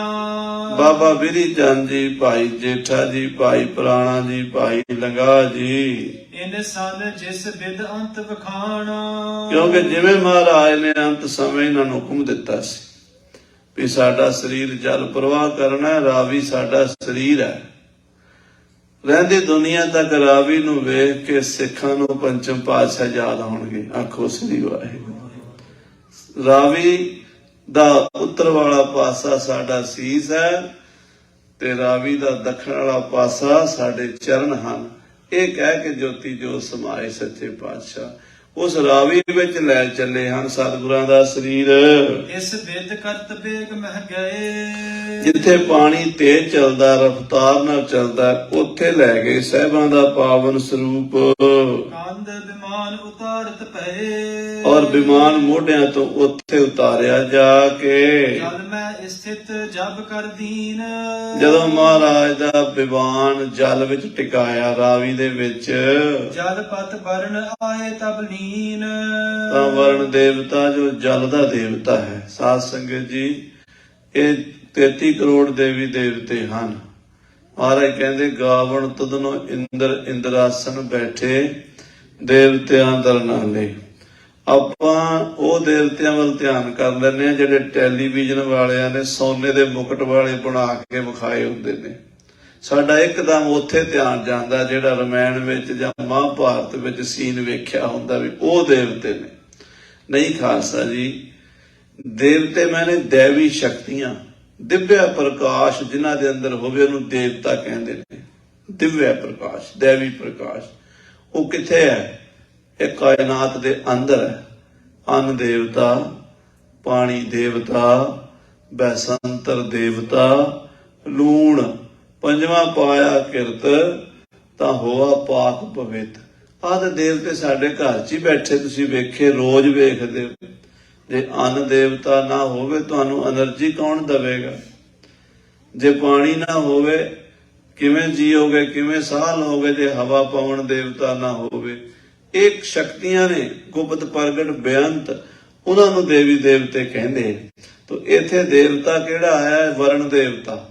ਉਹ ਜਲ ਦੇ ਦੇਵਤੇ ਨੂੰ ਵਰਣ ਕਹਿੰਦੇ, ਨਾਂ ਰੱਖੇ ਨੇ। ਤੇ ਉਹ ਜਿਹੜਾ ਵਰਣ ਦੇਵਤਾ ਹੈ ਜਲ, ਉਹਨੇ ਮਹਾਰਾਜ ਸਾਹਿਬ ਜੀ ਦਾ ਆ ਕੇ ਸਵਾਗਤ ਕੀਤਾ। ਕਿਉਂਕਿ ਸਾਰੇ ਦੇਵੀ ਦੇਵਤੇ ਸਤਿਗੁਰਾਂ ਦੇ ਚਰਨਾਂ ਦੇ ਧੂੜ ਮੱਥੇ ਨੂੰ ਲਾਉਂਦੇ ਹਨ। ਗੁਰ ਜੈਸਾ ਨਾਹੀ ਕੋ ਦੇਵ, ਗੁਰੂ ਵਰਗਾ ਕੋਈ ਨਹੀਂ, ਜਿਸ ਮਸਤਕ ਭਾਗ ਸੋ ਲਾਗਾ ਸੇਵ। ਵਰਣ ਦੇ ਆ ਕੇ ਚਰਨਾਂ ਦੇ ਨਮਸਕਾਰ ਕੀਤੀ ਹੈ। ਸਭ ਵਿਦ ਸੋ ਪੂਜਨ ਕਰ ਆਛੇ। ਭਲੀ ਪ੍ਰਕਾਰ ਗੁਰੂ ਸਾਹਿਬ ਦਾ ਪੂਜਨ ਕੀਤਾ ਹੈ। ਕਿਉਂਕਿ ਇਹ ਆਤਮ ਮੰਡਲ ਦੀਆਂ ਗੱਲਾਂ ਨੇ। ਅਸੀਂ ਤਾਂ ਬਾਹਰੋਂ ਸਰੀਰ ਤੌਰ ਤੇ ਦੇਖਦੇ ਆ। ਉਹ ਜਿਹੜੇ ਆਤਮ ਮੰਡਲ ਦੇ ਭਾਈ ਸਾਹਿਬ, ਭਾਈ ਸੰਤੋਖ ਸਿੰਘ ਜੀ ਆਤਮ ਮੰਡਲ 'ਚ ਵਿਚਰੇ ਹਨ। ਆਤਮਾ ਦੀ ਖੇਡ ਨੂੰ ਪ੍ਰੋਫੈਸਰ ਪੂਰਨ ਸਿੰਘ ਜੀ ਨੇ ਇੱਕ ਬੜਾ ਸੋਹਣਾ ਲੇਖ ਲਿਖਿਆ ਭਾਈ ਸੰਤੋਖ ਸਿੰਘ ਜੀ ਦੇ ਬਾਰੇ। ਸਤਿਕਾਰਯੋਗ ਗਿਆਨੀ ਜੀ ਵੀ ਆਪ ਜੀ ਨੂੰ ਦੱਸ ਕੇ ਗਏ ਨੇ ਵੀ ਇੱਕ ਐਪਲੀਕੇਸ਼ਨ ਲਿਖਣੀ ਹੋਵੇ ਨਾ ਤੇ ਉਹ ਬੜੀ ਔਖੀ ਹੁੰਦੀ ਹੈ। ਇਹਦੇ ਸਤਿਗੁਰਾਂ ਦਾ ਮਹਾਨ ਇਤਿਹਾਸ ਲਿਖਿਆ। ਪ੍ਰੋਫੈਸਰ ਪੂਰਨ ਸਿੰਘ ਜੀ ਕਹਿੰਦੇ ਸਿੱਖੋ ਮਾਣ ਕਰਿਆ ਕਰੋ ਇਸ ਗੱਲ ਤੇ ਵੀ ਤੁਹਾਡੇ ਸਤਿਗੁਰਾਂ ਦੀ ਕਥਾ ਲਿਖਣ ਵਾਲਾ ਕੋਈ ਧਿਆਨੀ ਪੁਰਸ਼ ਸੀਗਾ, ਧਿਆਨ ਵਿੱਚ ਸੀਗਾ, ਉਹ ਪਹੁੰਚਿਆ ਹੋਇਆ ਸੀਗਾ, ਉਹਨੂੰ ਉਸ ਮੰਡਲ ਦਾ ਗਿਆਨ ਸੀ, ਉੱਥੋਂ ਦਾ ਪਤਾ ਸੀਗਾ, ਤਾਂ ਹੀ ਇਹ ਸਾਰੀ ਕਥਾ ਲਿਖਤੀ। ਜੇ ਕਿਤੇ ਭਾਈ ਸਾਹਿਬ ਸੰਤੋਖ ਸਿੰਘ ਜੀ ਇਹ 14 ਜ਼ਿਲ੍ਹ ਦਾ ਨਾਮ ਲਿਖ ਕੇ ਦਿੰਦੇ, ਅਸੀਂ ਕੰਧਾਂ ਟੱਕਰਾਂ ਮਾਰੀ ਜਾਂਦੇ, ਸਾਨੂੰ ਪਤਾ ਨਹੀਂ ਸੀ ਲੱਗਣਾ ਮਹਾਰਾਜ ਸਾਹਿਬ ਜੀ ਕਿੱਥੇ ਕਿੱਥੇ ਕੀ ਕੀ ਕੌਤਕ ਕੀਤੇ ਆ। ਤੇ ਅੱਜ ਵੀ ਕਈ ਲੋਕ ਤਾਂ ਲਿਖਦੇ ਆ, ਸੂਰਜ ਪ੍ਰਕਾਸ਼ ਨੂੰ ਵੇਖ ਕੇ ਲਿਖਦੇ ਆ। ਮੈਂ ਵੀ ਤੁਹਾਨੂੰ ਦੱਸ ਦਿਆਂ ਵੀ ਅੱਜ ਤੱਕ ਜਿੰਨਾ ਇਤਿਹਾਸ ਇਹਨਾਂ ਨਵੇਂ ਪ੍ਰੋਫੈਸਰਾਂ ਨੇ ਲਿਖਿਆ ਨਾ, ਸਾਰਾ ਭਾਈ ਸਾਹਿਬ ਸੰਤੋਖ ਸਿੰਘ ਜੀ ਤੋਂ ਵੇਖ ਕੇ ਲਿਖਿਆ, ਉਹਨੂੰ ਪੜ੍ਹ ਕੇ ਲਿਖਿਆ ਤੇ ਫਿਰ ਨਿੰਦਾ ਭਾਈ ਸਾਹਿਬ ਦੀ ਕਰੀ ਜਾਂਦੇ ਆ। ਆਪ ਨਾ ਦੇਹ ਚੁਰੂ ਭਰ ਪਾਣੀ ਤੇ ਨਿੰਦਾ ਜੇ ਗੰਗਾ ਆਨੀ। ਜਿੱਥੋਂ ਚਸ਼ਮਾ ਚੱਲਿਆ ਉਹਦੀ ਮੁੱਢ ਦੀ ਨਿੰਦਾ ਕਰੀ ਜਾਂਦੇ ਆ। ਤੋ ਖਾਲਸਾ ਜੀ ਇਹਨੂੰ ਅਕਿਰਤ ਘਣਤਾ ਦੋਸ਼ ਕਹਿੰਦੇ। ਕਿਸੇ ਬੰਦੇ ਕੋਲੋਂ ਕੋਈ ਗੱਲ ਪੁੱਛੀ ਹੋਵੇ, ਉਹ ਦੱਸ ਦੇਵੇ, ਤੁਹਾਡੀ ਨੌਲੇਜ 'ਚ ਵਾਧਾ ਕਰੇ, ਤੇ ਤੁਸੀਂ ਉਹ ਨੌਲੇਜ ਤਾਂ ਲੈ ਲਓ ਤੇ ਨੌਲੇਜ ਦੇਣ ਵਾਲੇ ਦੀ ਨਿੰਦਾ ਕਰੋ। ਇਹਨੂੰ ਕਹਿੰਦੇ ਅਕਿਰਤ ਘਣਤਾ। ਮਹਾਂਕਵੀ ਭਾਈ ਸੰਤੋਖ ਸਿੰਘ ਜੀ ਧਿਆਨ 'ਚ ਪਹੁੰਚ ਕੇ ਗੱਲ ਲਿਖ ਰਹੇ ਆ। ਇਹ ਗੱਲਾਂ ਕਿਸੇ ਬਾਹਰੀ ਪ੍ਰਮਾਣ ਨਾਲ ਨਹੀਂ ਸਿੱਧ ਹੋ ਸਕਦੀਆਂ। 6 ਪ੍ਰਮਾਣ ਨੇ, ਪ੍ਰਤੱਖ ਪ੍ਰਮਾਣ, ਅਨੁਮਾਨ, ਸ਼ਬਦ, ਅਰਥਾਪਤੀ, ਆਈ ਤੇਜਕ। ਇਹਨਾਂ ਪ੍ਰਮਾਣਾਂ ਦੇ ਨਾਲ ਨਹੀਂ ਇਹ ਗੱਲ ਸਿੱਧ ਹੋਣੀ। ਫਿਰ ਕੀ ਪ੍ਰਮਾਣ ਹੈ? ਭਾਈ ਰਤਨ ਸਿੰਘ ਭੰਗੂ ਜੀ ਬੜਾ ਕਮਾਲ ਦਾ ਬਚਨ ਲਿਖਦੇ। ਉਹ ਕਹਿੰਦੇ ਸਿਮਰਤ ਵੇਦ ਪੁਰਾਣ ਸਭ ਇਹ ਕੰਚਨ ਕੇ ਚੇਰ। ਅੱਜ ਜਿੰਨੇ ਗ੍ਰੰਥ ਨੇ, ਪੋਥੀਆਂ ਨੇ, ਅੱਜ ਕੱਲ ਮੈਂ ਦੇਖਿਆ ਕੋਈ ਗੱਲ ਕਥਾ 'ਚ ਸੁਣਾ ਦਈਏ ਨਾ ਤੇ ਫਟਾਫਟ ਗਿਆਨੀ ਜੀ ਦੱਸੋ ਲਿਖੀ ਕਿੱਥੇ ਹੈ, ਕਿੱਥੇ ਲਿਖੀ ਹੈ? ਭਾਈ ਰਤਨ ਸਿੰਘ ਭੰਗੂ ਜੀ ਕਹਿੰਦੇ ਦੱਸੋ ਪਹਿਲਾਂ ਗੱਲ ਲਿਖੀ ਜਾਂਦੀ ਹੈ ਕਿ ਪਹਿਲਾਂ ਅਨੁਭਵ 'ਚ ਆਉਂਦੀ ਹੈ? ਪਹਿਲਾਂ ਲਿਖੀ ਜਾਂਦੀ ਹੈ, ਲਿਖਤ ਪਹਿਲਾਂ ਹੁੰਦੀ ਕਿ ਲਿਖਣ ਤੋਂ ਪਹਿਲਾਂ ਉਹ ਵਾਕਿਆ ਹੁੰਦਾ ਜਿਹੜਾ ਲਿਖਿਆ ਜਾ ਰਿਹਾ? ਪਹਿਲਾਂ ਉਹ ਵਾਕਿਆ ਹੁੰਦਾ, ਉਹ ਅਨੁਭਵ 'ਚ ਆਉਂਦਾ ਕਿਸੇ ਦੇ। ਜਿਹਦੇ ਅਨੁਭਵ 'ਚ ਆਉਂਦਾ ਉਹ ਬਾਅਦ 'ਚ ਲਿਖਦਾ। ਤੁਸੀਂ ਲਿਖਤ ਨੂੰ ਮੰਨਦੇ ਹੋ, ਅਨੁਭਵ ਨੂੰ ਮੰਨਦੇ ਨਹੀਂ। ਕਹਿੰਦੇ ਅਨੁਭਵ ਪਾਰਸ ਕੀ ਕਣੀ। ਅਨੁਭਵ ਹੈ ਨਾ ਜਿਹੜਾ, ਇਹ ਪਾਰਸ ਦੀ ਕਣੀ ਹੈ। ਕੰਚਨ ਕਰੇ ਸੁਮੇਰ, ਸੁਮੇਰ ਪਰਬਤ ਜਿੰਨਾ ਸੋਨਾ ਬਣਾਉਣਾ ਹੋਵੇ ਨਾ, ਮਾੜਾ ਜਿਹਾ ਪਾਰਸ ਚਾਹੀਦਾ। ਯਾਨੀ ਅਨੁਭਵ ਜਿਹੜਾ ਹੈ ਉਹ ਤੁਹਾਡੇ ਅਨੁਭਵ ਦੇ ਵਿੱਚ ਵਾਧਾ ਕਰਕੇ ਤੁਹਾਨੂੰ ਬਹੁਤ ਉੱਚਾ ਮਹਾਨ ਕਰ ਸਕਦਾ, ਤੁਹਾਨੂੰ ਬ੍ਰਹਮ ਤੱਕ ਪਹੁੰਚਾ ਸਕਦਾ, ਪਰਮੇਸ਼ਰ ਤੱਕ ਪਹੁੰਚਾ ਸਕਦਾ। ਇਹ ਗੱਲਾਂ ਕਵੀ ਜੀ ਦੇ ਅਨੁਭਵ ਦੀਆਂ ਨੇ। ਕਈ ਕਹਿੰਦੇ ਜੀ ਬਾਹਮਣਾਂ ਨੇ ਲਿਖਾਤੀਆਂ। ਬਾਹਮਣ ਇੰਨੀ ਜੁਰਤ ਕਰ ਸਕਦੇ ਆ ਵੀ ਗੁਰੂ ਮਹਾਰਾਜ ਦੇ ਗ੍ਰੰਥਾਂ 'ਚ ਇਤਿਹਾਸ 'ਚ ਮਿਲਾਵਟ ਕਰ ਦੇਣ? ਅਸੀਂ ਅੰਗਰੇਜ਼ਾਂ ਦੇ ਆਖੇ ਲੱਗ ਕੇ ਆਪਣੇ ਗ੍ਰੰਥ ਸ਼ੱਕੀ ਬਣਾ ਬੈਠੇ ਆ, ਆਪਣੇ ਗੁਰੂਆਂ ਦੀ ਬਾਣੀ ਸ਼ੱਕੀ ਬਣਾ ਬੈਠੇ ਆ। ਸਭ ਗੱਲਾਂ ਜੋ ਅੰਗਰੇਜ਼ ਆਏ ਤੇ ਸਾਡੇ ਬਾਰੇ ਜੋ ਪ੍ਰਚਾਰ ਕਰਾ ਦਿੱਤਾ, ਅਸੀਂ ਆਪਣੇ ਗ੍ਰੰਥਾਂ ਨੂੰ ਸ਼ੱਕ ਦੀ ਨਿਗਾਹ ਨਾਲ ਵੇਖਣ ਲੱਗ ਪਏ। ਮੈਂ ਕਾਲਪ ਨੇ ਸਾਰਾ ਭਾਈ ਸੰਤੋਖ ਸਿੰਘ ਨੂੰ ਵੇਖ ਵੇਖ ਕੇ ਲਿਖਿਆ, ਤੇ ਜਿਹੜਾ ਵੀ ਮੇਰੇ ਵਰਗਾ ਉੱਠਦਾ ਆਖੇ ਜੀ ਮਖਾਲਫ ਨੇ ਏਦਾਂ ਲਿਖਿਆ। ਉਹ ਮਖਾਲਫ ਨੇ ਕਿੱਥੋਂ ਲਿਖਿਆ? ਟਰੰਪ ਨੇ ਕਿੱਥੋਂ ਲਿਖਿਆ? ਇਹਨੂੰ ਵੇਖ ਕੇ ਲਿਖਿਆ। ਫਿਰ ਅਸੀਂ ਆਪਣੇ ਘਰ ਨੂੰ ਛੱਡ ਕੇ ਤੇ ਗੁਆਂਢੀਆਂ ਦੇ ਘਰ ਫਿਰੀ ਜਾਈਏ, ਕਿੱਧਰ ਦੀ ਸਿਆਣਪ ਹੈ। ਸੋ ਕਵੀ ਜੀ ਲਿਖ ਰਹੇ ਨੇ ਕਿ ਆ ਕੇ ਵਰਣ ਨੇ ਮਹਾਰਾਜ ਦਾ ਸਰੂਪ ਆਪਣੇ ਚ ਲੀਨ ਕਰ ਲਿਆ। ਜਲ ਕਾ ਜਲ ਹੁਆ ਰਾਮ, ਜੋਤੀ ਜੋਤ ਰਲੀ ਸੰਪੂਰਨ ਥੀ ਆ। ਜਲ ਸਰੂਪ ਕਰ ਦੀਨਸ ਪਾਛੇ। ਸਾਰਾ ਸਰੂਪ ਜਲ ਸਰੂਪ ਹੀ ਹੋ ਗਿਆ, ਲੀਨ ਹੋ ਗਿਆ। ਪੰਜਾਂ ਤੱਤਾਂ ਵਿੱਚ ਜਿਉਂ ਜਲ ਮੈਂ ਜਲ ਆਏ ਖਟਾਨਾ, ਏਦਾਂ ਜੋਤ ਜੋਤ ਵਿੱਚ ਰਲ ਗਈ। ਨਿਕਸੇ ਸਿੱਖ ਸਲਤਾ ਤੇ ਬਾਹਰ। ਮਹਾਰਾਜ ਸਾਹਿਬ ਜਦੋਂ ਅੰਤਰ ਧਿਆਨ ਹੋ ਗਏ, ਮਹਾਰਾਜ ਸਾਹਿਬ ਜੀ ਦਿਸਣੋਂ ਹਟ ਗਏ, ਜੋਤ ਸਰੂਪ ਹੋ ਗਏ, ਤੇ ਮਹਾਰਾਜ ਦਾ ਸਰੀਰ ਪੰਜਾਂ ਤੱਤਾਂ 'ਚ ਵਿਲੀਨ ਹੋ ਗਿਆ। ਗੁਰੂ ਕੇ ਸਿੱਖ ਭਾਈ ਬਿਧੀ ਚੰਦ, ਭਾਈ ਜੇਠਾ, ਲੰਗਾ, ਪੁਰਾਣਾ ਪੈੜਾ ਨਮਸਕਾਰ ਕਰਕੇ ਬਾਹਰ ਆਏ। ਸਿੱਖ ਸੈਂਕੜੇ ਰਹਿ ਜ਼ਾਹਰ। ਹਜ਼ਾਰਾਂ ਲੱਖਾਂ ਸਿੱਖ ਬਾਹਰ ਖੜੇ ਦੇਖ ਰਹੇ ਸਨ। ਗੁਰੂ ਸਾਹਿਬ ਜੀ ਦਾ ਸਰੂਪ ਜਲ ਵਿੱਚ ਵਿਲੀਨ ਹੋ ਰਿਹਾ ਸੀ। ਨਹੀਂ ਬਹੁਰ ਕੁਛ ਦੇਈ ਦਿਖਾਈ। ਮੁੜ ਕੇ ਕਹਿੰਦੇ ਫਿਰ ਦਰਸ਼ਨ ਨਹੀਂ ਹੋਏ। ਜਲ ਸਰੂਪ ਤਨ ਹੋਇ ਸੁਖਦਾਈ। ਮੇਰੇ ਸੁੱਖਾਂ ਦੇ ਦਾਤੇ ਜਲ ਸਰੂਪ ਹੀ ਹੋ ਗਏ। ਉਹ ਮਹਾਰਾਜ ਸਾਹਿਬ ਦਾ ਸਰੂਪ ਰਾਵੀ ਤਾਂ ਹੀ ਕਿਹਾ ਨਾ, ਇਹ ਵੀ ਪੁਰਾਤਨ ਸਿੰਘਾਂ ਦੀ ਸ਼ਰਧਾ। ਅੱਜ ਤੇ ਸਾਰੀ ਹਰ ਗੱਲ ਨੂੰ ਤਰਕ ਨਾਲ, ਤੇ ਦਰਬਾਰ ਸਾਹਿਬ ਦੇ ਸਰੋਵਰ ਨੂੰ ਨਹੀਂ ਸ਼ਰਧਾ ਨਾਲ ਵੇਖਦੇ, ਰਾਵੀ ਨੂੰ ਕੀ ਵੇਖਣਗੇ? ਇਹ ਤਾਂ ਦਰਬਾਰ ਸਾਹਿਬ ਦੇ, ਅੰਮ੍ਰਿਤਸਰ ਸਾਹਿਬ ਜੀ ਦੇ, ਗੁਰੂ ਰਾਮਦਾਸ ਸਾਹਿਬ ਦੇ ਸਰੋਵਰ ਦੀ ਨਿੰਦਾ ਕਰਨ ਲੱਗ ਪੈਂਦੇ ਆ। ਉਹ ਤਾਂ ਰਾਵੀ ਦਰਿਆ ਦਾ ਪਾਕਿਸਤਾਨ 'ਚ ਰਹਿ ਗਿਆ। ਪਰ ਸ਼ੇਰੇ ਪੰਜਾਬ ਮਹਾਰਾਜਾ ਰਣਜੀਤ ਸਿੰਘ ਜਦੋਂ ਲਾਹੌਰ ਹੁੰਦੇ ਸਨ, ਕਿਤੇ ਬਾਹਰ ਗਏ ਹੋਣ ਦੀ ਗੱਲ ਵੱਖਰੀ ਹੈ, ਪਰ ਜਦੋਂ ਲਾਹੌਰ ਹੁੰਦੇ ਸਨ ਉਹਨਾਂ ਨੇ ਦੁਪਹਿਰੀ 12 12:30 ਵਜੇ ਉੱਥੋਂ ਚੱਲਣਾ। ਮੈਂ ਆਪਣੀ ਰਾਜਕਾਜ ਕਚਹਿਰੀ ਦਾ ਕੰਮ ਨਿਬੇੜ ਕੇ, ਜਿਹੜਾ ਵੀ ਸਰਕਾਰੀ ਦਫ਼ਤਰ ਦਾ ਕੰਮ ਹੁੰਦਾ ਸੀ ਉਹ ਕਰਕੇ, ਉਹਨਾਂ ਨੇ ਪਹਿਲਾਂ ਰਾਵੀ ਤੇ ਆ ਕੇ 5 ਇਸ਼ਨਾਨਾ ਕਰਨਾ ਜਾਂ ਇਸ਼ਨਾਨ ਕਰਨਾ, ਤੇ ਫਿਰ ਉਹਨਾਂ ਨੇ ਜਾ ਕੇ ਡੇਰਾ ਸਾਹਿਬ ਸ੍ਰੀ ਗੁਰੂ ਅਰਜਨ ਸਾਹਿਬ ਜੀ ਦੇ ਦਰਬਾਰ 'ਚ ਮੱਥਾ ਟੇਕਣਾ ਤੇ ਕੁਝ ਸਮਾਂ ਬਹਿ ਕੇ ਬਾਣੀ ਕੀਰਤਨ ਸੁਣਨਾ। ਤੇ ਫਿਰ ਪੁਰਾਤਨ ਸਿੰਘ ਸਾਰੇ ਏਦਾਂ ਰੱਖਦੇ ਸੀ ਭਾਵਨਾ ਵੀ ਰਾਵੀ ਗੁਰੂ ਅਰਜਨ ਸਾਹਿਬ ਦਾ ਦਰਿਆ ਜਿਹੜਾ ਸਰੀਰ ਹੈ ਉਹਨਾਂ ਦਾ, ਇੰਨੀ ਸ਼ਰਧਾ ਰੱਖਦੇ। ਭਾਵਨਾ ਦੀ ਗੱਲ ਹੈ ਖਾਲਸਾ ਜੀ, ਜੇ ਭਾਵਨਾ ਨਾ ਹੋਵੇ ਤੇ ਸਾਹਮਣੇ ਸਰੀਰ ਪਿਆ ਹੋਵੇ ਤਾਂ ਵੀ ਕੁਝ ਨਹੀਂ ਹੁੰਦਾ। ਗੁਰੂ ਅਰਜਨ ਸਾਹਿਬ ਸਾਡੇ ਕੋਲ ਬੈਠੇ ਹੋਣ ਤੇ ਸਾਡੇ ਸ਼ਰਧਾ ਨਾ ਹੋਵੇ, ਕੁਝ ਨਹੀਂ ਮਿਲਣਾ। ਸ਼ਰਧਾ ਹੋਵੇ ਤੇ ਉਹਨਾਂ ਦੇ ਹਰ ਬਚਨ ਵਿੱਚੋਂ ਮਿਲ ਰਹੇ ਨੇ, ਗੁਰਬਾਣੀ ਦੇ ਵਿੱਚ ਬੈਠੇ ਨੇ, ਸੁਖਮਨੀ ਸਾਹਿਬ 'ਚ ਬੈਠੇ ਨੇ ਪੰਚਮ ਪਾਤਸ਼ਾਹ ਜੀ। ਸੋ ਇਸ ਤਰ੍ਹਾਂ ਮਹਾਰਾਜ ਸਾਹਿਬ ਜੋਤੀ ਜੋਤ ਸਮਾਏ, ਸ਼ਹੀਦੀ ਪ੍ਰਾਪਤ ਕੀਤੀ। ਇਹ ਕਥਾ ਆਪਾਂ ਸਰਵਣ ਕਰ ਰਹੇ ਹਾਂ। ਕੱਲ ਅਖੀਰਲਾ ਸ਼ਾਮ ਦਾ ਦੀਵਾਨ ਆਪ ਜੀ ਨਾਲ ਸਾਂਝ ਪਾਣੀ ਹੈ ਗੁਰੂ ਇਤਿਹਾਸ ਦੀ, ਤੇ ਫਿਰ ਆਪ ਜੀ ਤੋਂ ਛੁੱਟੀਆਂ ਲਵਾਂਗੇ। ਇਤਨੇ ਬਚਨ ਪ੍ਰਵਾਨ ਕਰਨੇ। ਹੈ ਗੋਬਿੰਦ